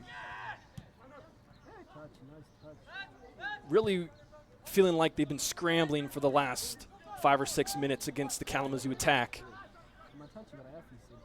Haven't had moments of possession themselves much as of late. Magalhaes wins that one there, and he does win a throw. Well done. And it looks like Kalamazoo FC is going to be bringing on some substitutes. Looks to be 2 substitutes there. Number 14, Asher Barnes, is going to be exiting the pitch, as well as I believe that's number 18, Grayson Mercer, coming off. And who is coming on? Looks to be number 17, Lucas Hummel, coming into a right back or maybe wing back spot. And then I think it's number 21. Yeah, it looks to be 21, Michael Milaragni, coming into the game for Kalamazoo FC.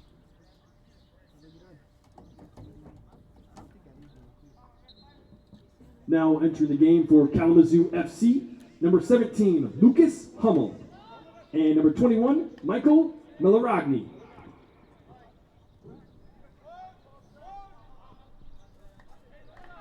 Cunha couldn't keep up with that one.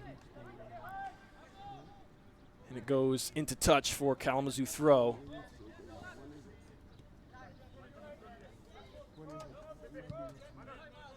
So 60 minutes gone here in today's match. Lansing is up 1-0 as the defense has to be called upon, and a shot comes in. That one looked very good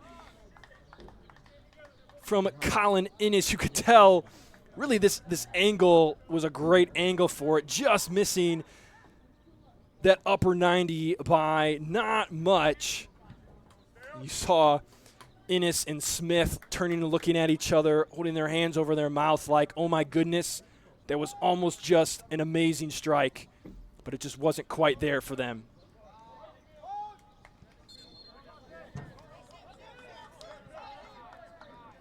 Kalamazoo plays that one quickly, now looking to switch the field, and it's going to be the substitute Hummel who now has to go back with it.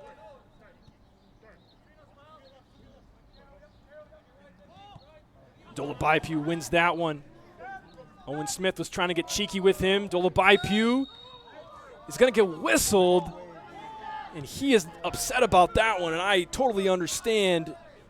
seemed like he had the position on Owen Smith and was really just trying to muscle through, but now Dolabaipu is going to get whistled for offside, and he is upset about that one as well. Truthfully, my eyes were not on him when the ball was kicked, but it seemed like he was onside to me. So a couple of questionable calls there, at least from Dolabaipu's point of view.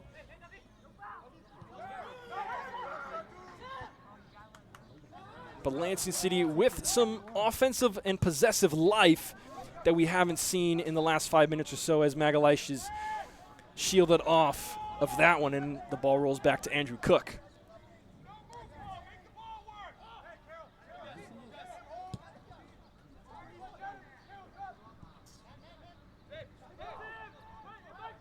Lansing City going back to Blake Kelly. Kelly looking for Gershom Sylvan. He is able to head it inside. And Dolabaipu does well to shield off Ifeanyi coming in, but he cannot fend off the likes of Duarte Ramos. And now this ball coming in, looking for Owen Smith. Not quite there, but it did have potential. I don't know if you saw this, but just in that last play, Duarte Ramos kind of came up limping a little bit, holding his hamstring. I don't know if he's going to be experiencing a little bit of a cramp or something of that sort, but that's definitely not something you want to see for any player. But, of course, with this heat, something that has a high likelihood of occurring. And here is Duarte Ramos.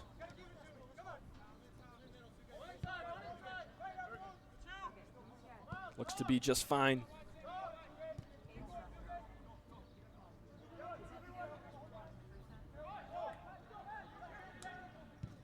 Kalamazoo playing a ball inside. Smith tried to flick that one on, but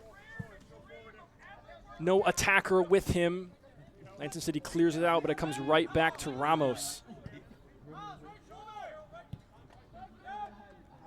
Lansing City doing well to defend, but it has been quite a lot of defending in the last 10 minutes.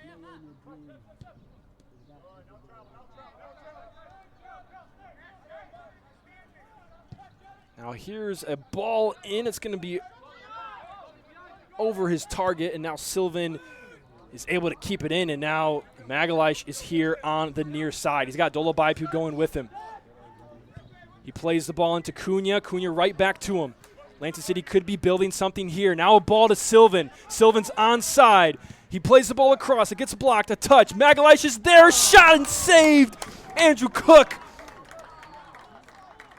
Wonderful reaction. Magalhaes surely thought he was going to find the back of the net on that one. Lansing City was just about to say they were still on the attack, but Zuge gives that one away. And then Donovan Phillip hits the turf, but no call.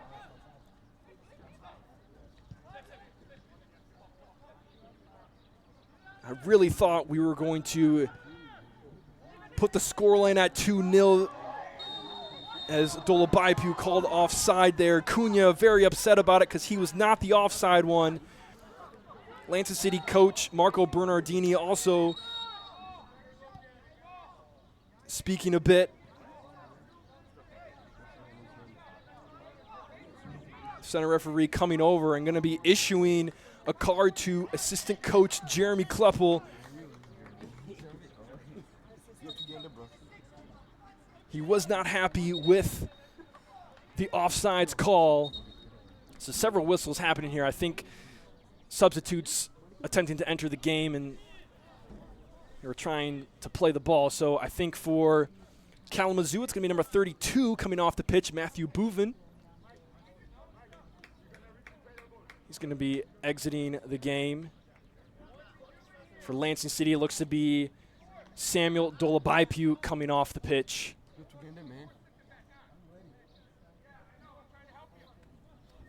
And Guzman Trigo will be coming in for Lansing City. So just one sub either way. Still looking for the number for the Kalamazoo sub. Looks like it's going to be Enrique Freitas Veracruz, who comes in for the Kalamazoo side.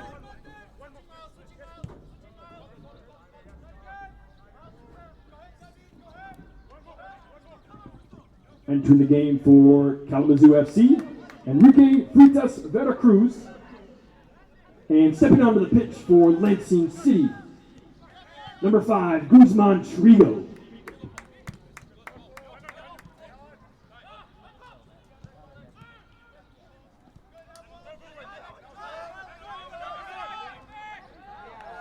Owen Smith knocked down to the ground by Grisham Sylvan here, and it's going to be a Kalamazoo free kick. They play quickly. Innes looking for a ball to his left back, and now the ball swung in to the PK spot. Defended well by Lansing City. Now a volley coming in, half volley rather. Blake Kelly comfortable. Michael Milarogny there pressuring, forcing Kelly to pick it up.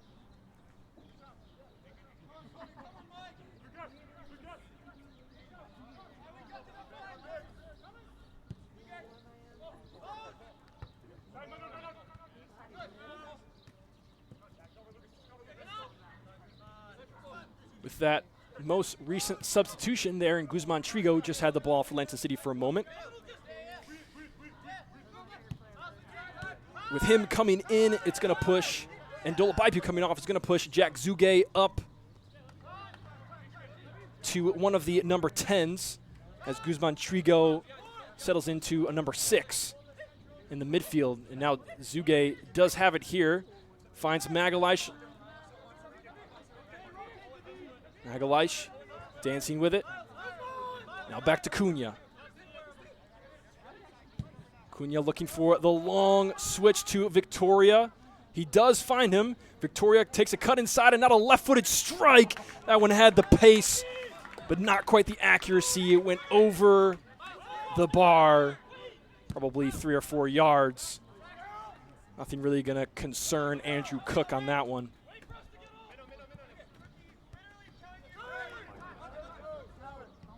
Nearly 70 minutes completed here today. Lansing City still with the 1-0 advantage.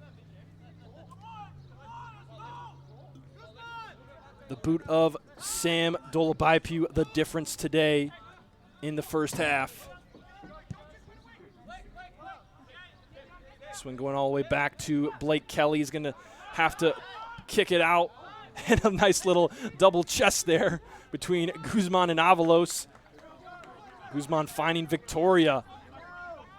Great little play there from Lansing City.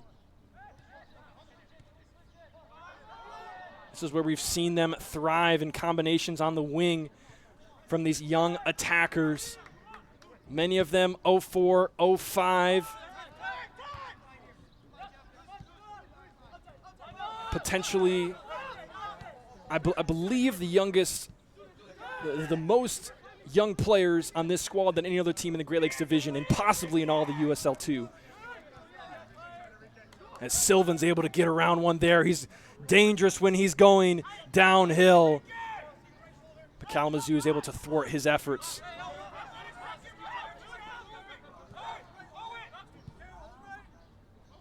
Now Colin Innes looking to switch the field. He finds Newhoff. He plays a ball in. Looking for Martinez. Martinez can't get enough contact to put that one back into the mix. So it's going to be Miles Foster who brings the ball up for Lansing City. Definitely a lot of players walking right now. Certainly the fatigue is starting to get to them. And Cunha is just pushed over, and Zuge is also knocked down. Quite surprised. That push on Cunha, I don't know if the camera caught it, but it really looked quite plain. It just kind of hand in the back and a shove. Maybe a little bit of acting there from Cunha when it put it past him. Now Lansing City over the head of Hummel, and now Sylvan is taking him on one-on-one. What can he do here? Fang is backing him up. Takes a touch and a touch inside. That was a wonderful combination. Cunha got onto it, and Andrew Cook had to react quickly to knock that one out for a Lansing City corner kick. That was one of the best plays that we've seen from Lansing City today. A great little inside touch. That pass with the outside of the foot for Sylvan. Getting past Hummel and a Fang. Cunha was solid contact.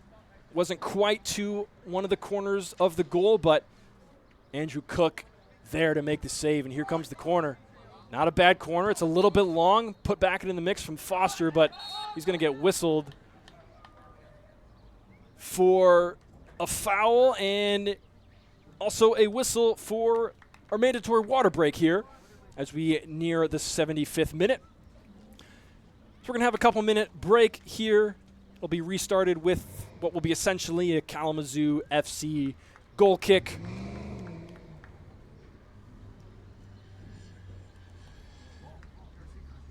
Last time the break was only about a couple of minutes long. The sun has gone down. It has gotten, well, a little bit cooler. Temperature reading at 82 degrees right now. And it's almost 9 o'clock. How about that? 82 degrees, and it's almost 9 o'clock. This is the story of Lansing over the last several days, and surely more of the Great Lakes State.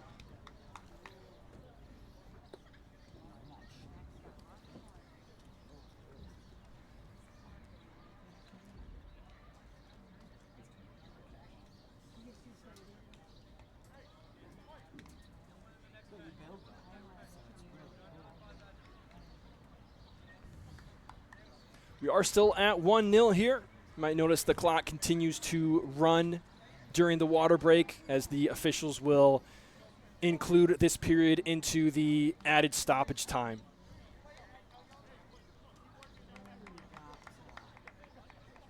Camera not pointing at it right now, but assistant coach Jeremy Kluppel still having a little chat with the center referee as he was issued a caution earlier. Unhappy with some of the calls. I think there was a couple of offside calls that seemed particularly questionable. As we do get ready to begin play again, and here we go. It's Paul Florian Afang bringing the ball up for Kalamazoo.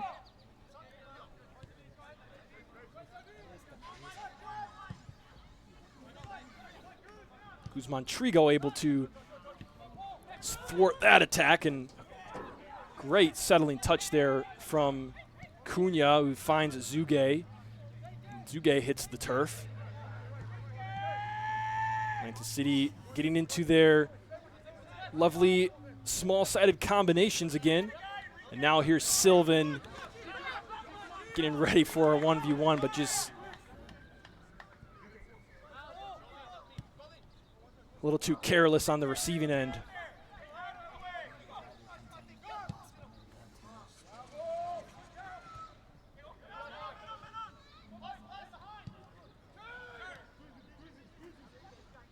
Now Cunha with a turn, gets by one, but not the second. Magalash in the follow-up, it gets to Zuge. Now Sylvan looking to play into feet. And Fang is there, and he's carrying the ball up. Fang all the way up into an attacking wing spot. Now he's making his way back.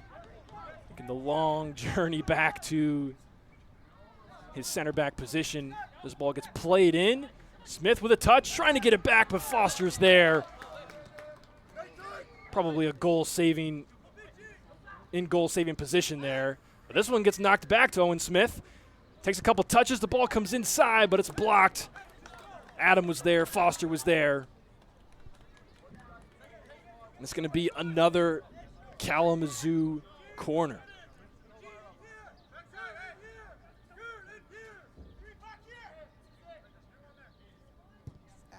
Well, here comes the corner, and that one headed out. Looked like it was Adam who got to it.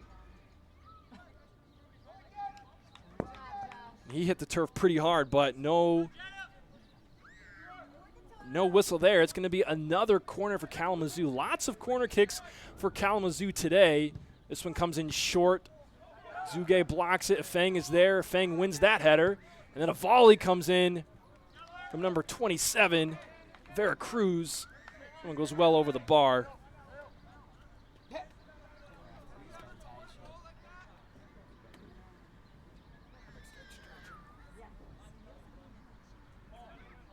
Don't have the exact number on how many corners have been taken by Kalamazoo, but I would not be surprised if it was close to 10. My guess is at least 7 corners today. I think there's probably been 4 or 5 in this half. It was probably about that many in the first half. And now it's Owen Smith with a shot. That was a great place shot. Even better save from Blake Kelly. It's going to be another Kalamazoo corner. Lansing City going to be called on to defend once again. Kalamazoo pushing all their players up into the mix, except for a couple. And here comes the corner. It's a good one coming in, and another save from goalkeeper Blake Kelly. Paused for a moment there, couldn't quite see the ball. It got deflected. It was going towards the side net, and Blake Kelly had to make a diving save. But it's going to be another corner. Here it comes. That one's headed out of danger. Blake Kelly coming up big again for Lansing City, as he has many times today.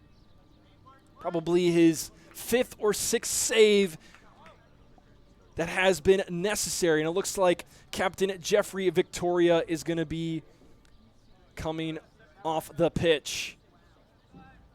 Can't quite tell who that is coming on. I think Kalamazoo FC might have a sub of their own. Looks to be Martin O'Toole there. Jeffrey Victoria does indeed exit the pitch.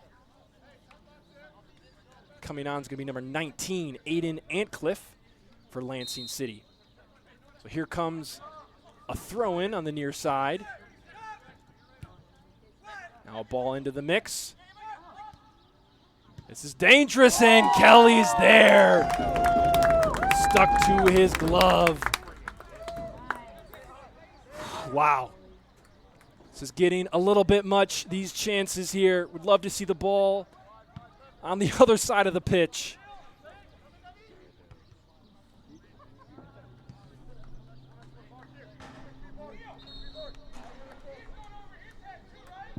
Stepping onto the pitch for Lansing City, number 19, Aiden Etcliffe.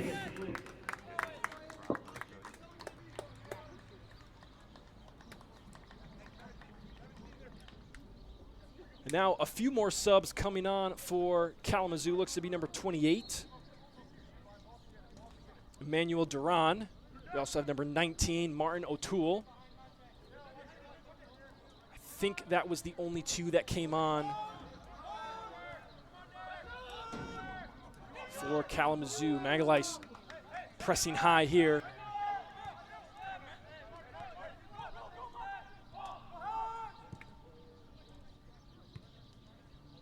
Well into the 82nd minute.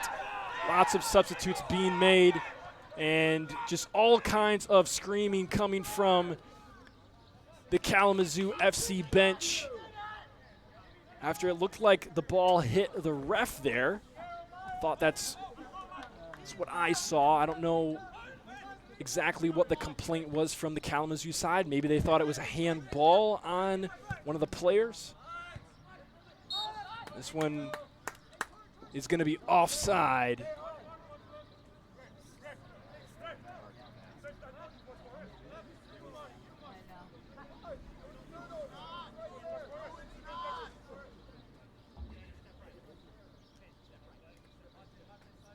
we had to mention it very quickly, but number 28, Emmanuel Duran, and number 19, Martin O'Toole, coming onto the pitch for Kalamazoo FC.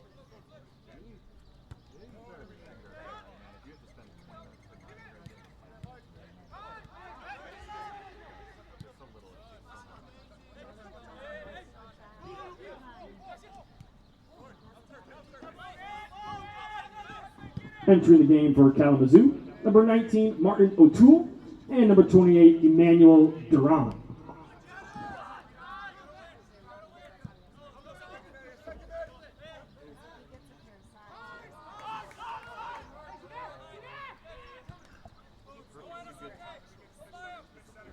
Nearly 83 minutes gone here at Grand Ledge High School. Lansing City still up 1-0, and that through ball from Cunha is blocked and stolen by Kalamazoo, and they are attempting their own push forward as this is their time to try to equalize. Some fresh legs in there. There's Donovan Phillip, who's been there the whole game, and that shot coming right at Blake Kelly, who is called upon once again to make a save. That one came from number 21, Michael Melaragni.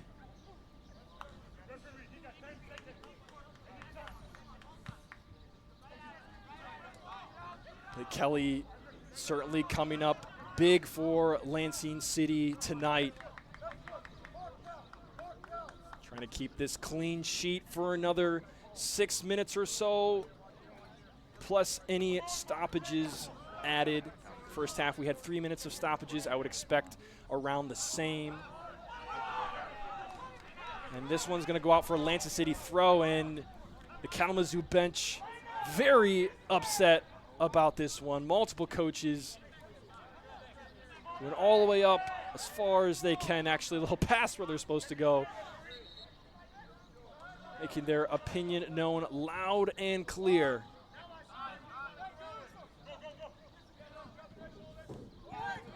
Zuge, looks like he had a hold of Owen Smith there. I thought it was good defending, but perhaps some grabbing going on. Now ball comes in square, and Magalhae, actually no, that was Guzman Trigo, stopped it. Now a Fang is flying forward. Kalamazoo doing everything they can in these last few minutes to keep the pressure up. They've had a lot of chances here recently. Lansing City thwarted all of them so far. Could really use another goal as Zuge hits the ground and Trigo hits the ground. Both no whistle. And play continues.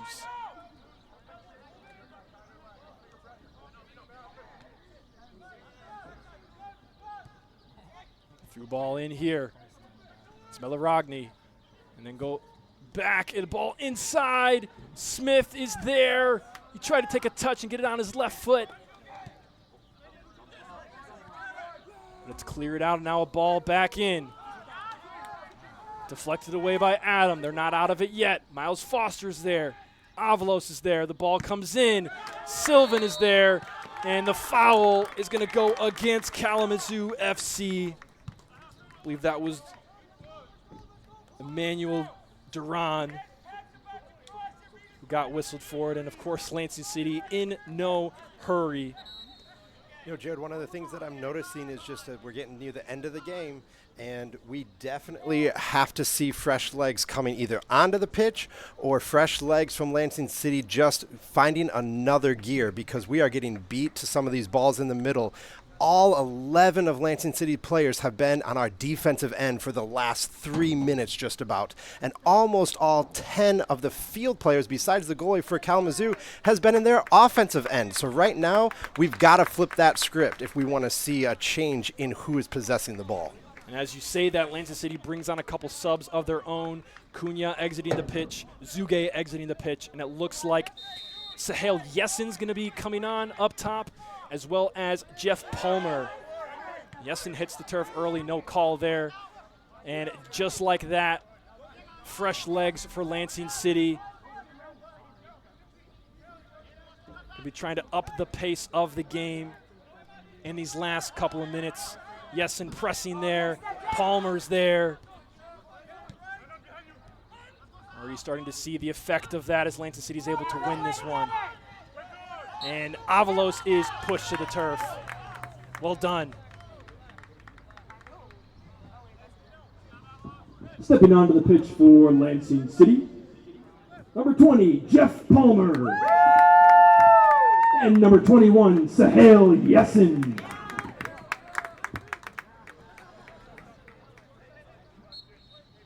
So one of the things, Jared, that we are paying attention to here is, can Lansing City use their fresh legs to speed up the game to get to the ball, but still slow the game down enough because time is on their side? That is a delicate balance that they've got to figure out. Can they pull that off in these last few minutes? Certainly adding the fresh legs that they did just moments ago will help. Already made it to 88 minutes gone. At this point, Lansing City, of course, you would love a goal that puts the nail in the coffin, but mostly you are just trying to survive and make it to the final whistle. We've seen a couple of one-goal leads vanish in final moments before. What will happen here today? Kalamazoo desperately and intensely pressing high as Magalish is beat there. Now Foster's on the defense. Excuse me, I think that was actually Antcliffe on the defense, and then Foster pushed up with him, or maybe that was Palmer. Just spitballing at this point. I think it was Palmer. Couldn't quite see the numbers. But it is another Kalamazoo corner. This one is in a dangerous spot. Donovan Phillip is there, and it is into the back of the net. It's a goal for Kalamazoo in the 90th minute. They pushed and pushed and pushed, and they finally broke through. The clock says 89-34 right now. Indeed, the 90th minute. Probably 15 corners from Kalamazoo, and finally one breaks through. It's 1-1.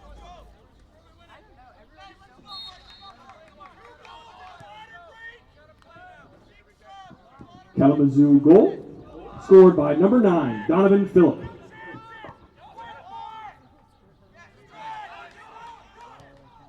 We've hit 90 minutes completed.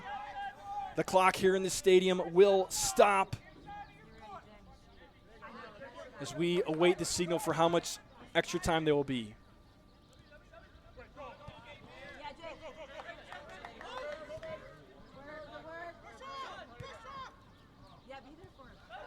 Just getting word now that we will have a minimum of 4 minutes of stoppage time as Sylvan could create something here. He's a dangerous player in this area. Trying to win it back, causes the miscue, and Lansing City does have a throw. So we will have a minimum of 4 minutes of added time for stoppages. This one booted way up into the air.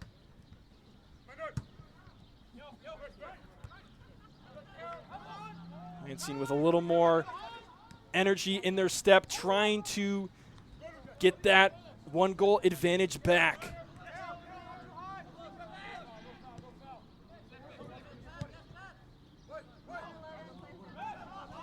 Sylvan is whistled for offsides there. A minimum of 4 minutes will be added for stoppages. A minimum of 4 minutes. Donovan Phillip was there. Josh Adam has to dive and head that one away. Both teams pressing forward, trying to break this tie. Lansing City now with it. Nearly 2 minutes gone in this stoppage time period.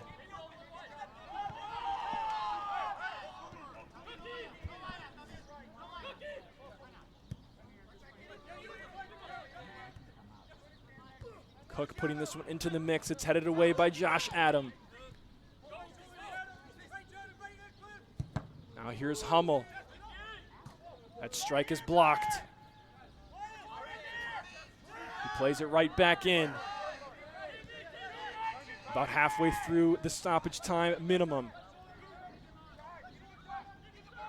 Now on the far side, Magalish is forced to stop Ghaffar. I think that was a substitute we might have missed.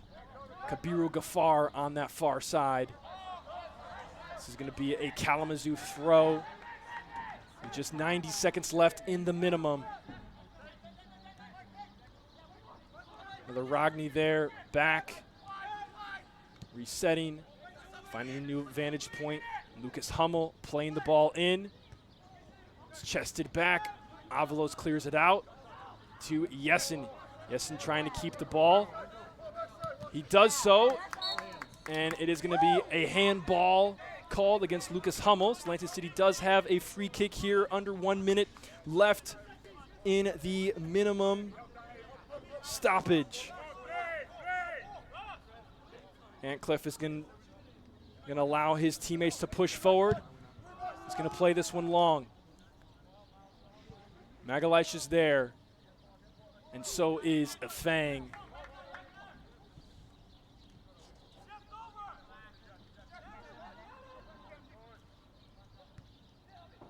Does Lansing City have one last push in them? Palmer's able to put a through ball in for Foster. He doesn't quite get there. It's an awkward slide for him, but slow to get up. This throw-in might be the end.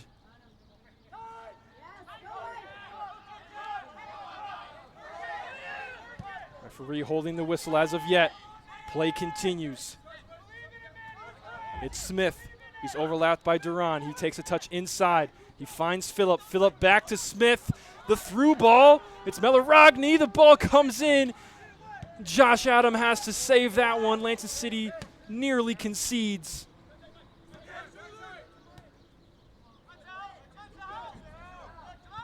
Play continues.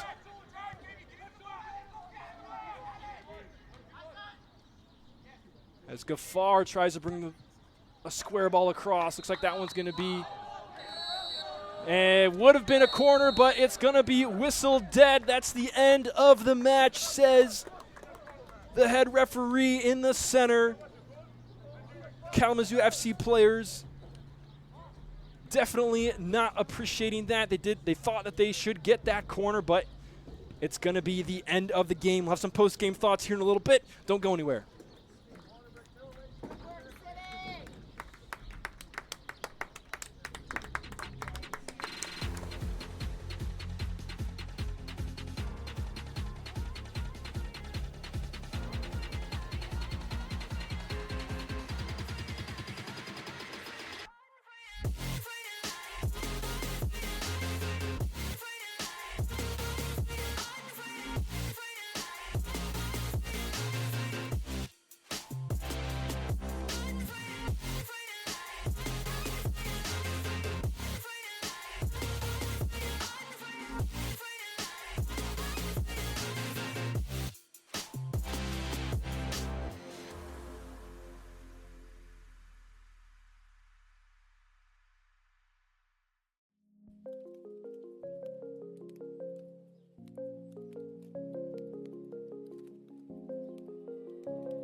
Hello, everyone, and welcome back to Grand Ledge High School. We've finished 90 minutes of play here. We've reached full time. The final score, Kalamazoo FC 1, Lansing City 1. We were just talking before we came on air. Here is another game. Lansing City has the 1-goal lead, and late in the game, they give it up. And we mentioned a little bit earlier about these two teams. The spread of points in the standings is quite big, but as we saw again today here, Joel, the level of play, the gap is not that big. No, not at all, Jared. As we watched the game, the two teams were really going at it hard.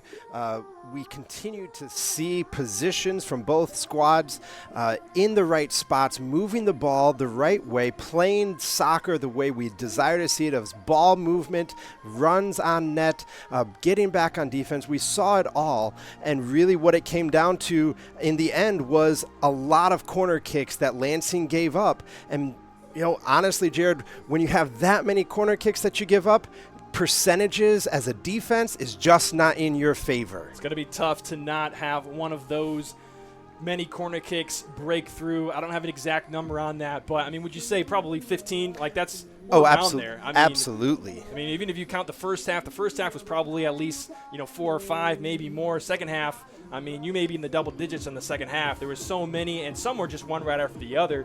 I think we really did see fatigue start to play a factor in today's game. I think we saw a lot of moments where Lansing City we were on, right? We were doing what we wanted to do. The players were locked in, but then there were other moments where it was just like a half step too slow, a little bit of a mental, taking a play off almost, and we saw the difference in that there was, moments of these just barrages of attacks, and that's kind of where the corner kicks came from for Kalamazoo. And it does end 1-1. It is a tie, and ultimately is a point added to the standings. But I'm sure that many of those players over there wish it would have gone a different way. Now, Joel, you were a player once. What do you think is going through those players' minds right now in that huddle on the other side of the field? Yeah, right now the players are feeling the fact that they had an opportunity. They had it within their grasp, and it just barely got away. And so they are struggling with the idea of, do I make excuses for what went on? Do I blame fatigue? Or am I going to take responsibility and say that regardless of what happened, I had a chance to win the game or to stop the shot? And so they're going to have to make a choice as a team to say, will we take the next step up and try to overcome whatever this is that is keeping them within the 1-goal differential that is not in our favor? Are they going to stay in that, or are they going to do something to take it to another level to say, let's get some extra little opportunities and put the points in our favor, maybe some of the corner kick percentages in our favor as we move forward?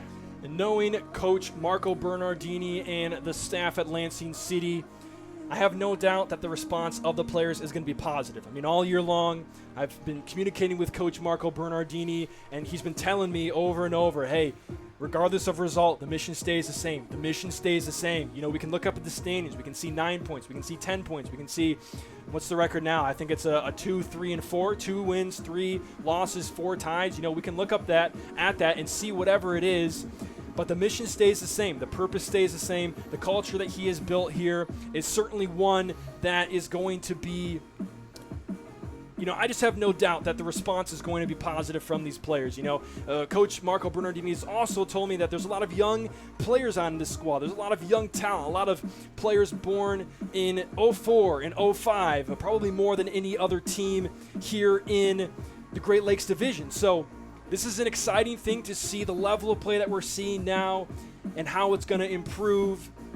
And, of course, I'm sure players, coaches, even staff looking forward to a little bit of a break after these last 7 days. Absolutely. A break from being able to have to be out in the hot sun, being out on a turf field, a break for your body to recover a little bit, and maybe just a little bit of a break to have a mental break so that when they come back, not only are they physically fresh, but they are mentally fresh and ready to tackle the next challenge. We won't be back home here for another week or two, I believe. I don't have the exact schedule right in front of me. But you know what? I thought of it ahead of time, and I put our entire schedule as a graphic. So let's pull that up, and I can answer my own question. So we had the game today against Kalamazoo. The next game away is going to be on the 26th against Midwest FC. As I mentioned, that's going to be an away game. That'll be next Wednesday. And then we're going to be back at home 2 matches in a row, AFC Ann Arbor on the 29th. That is next Saturday. Haven't seen them yet this year. We'll be playing them twice in the last 4 games of the season. And then we'll have a few games in July. So just 2 more home matches for Lansing City here. And that's where we leave it tonight. A good game. Lansing City had the advantage for most of the game, but in the 90th minute, a header off of a corner is conceded, and that causes the scoreline to be a 1-1 draw with Kalamazoo FC. So that's where we're going to leave it tonight. Thanks so much for tuning in to the broadcast. I'm Jared Kleppel alongside Joel Kleppel. From everyone here at Lansing City, thank you so much, and we'll see you in the next one. Good night.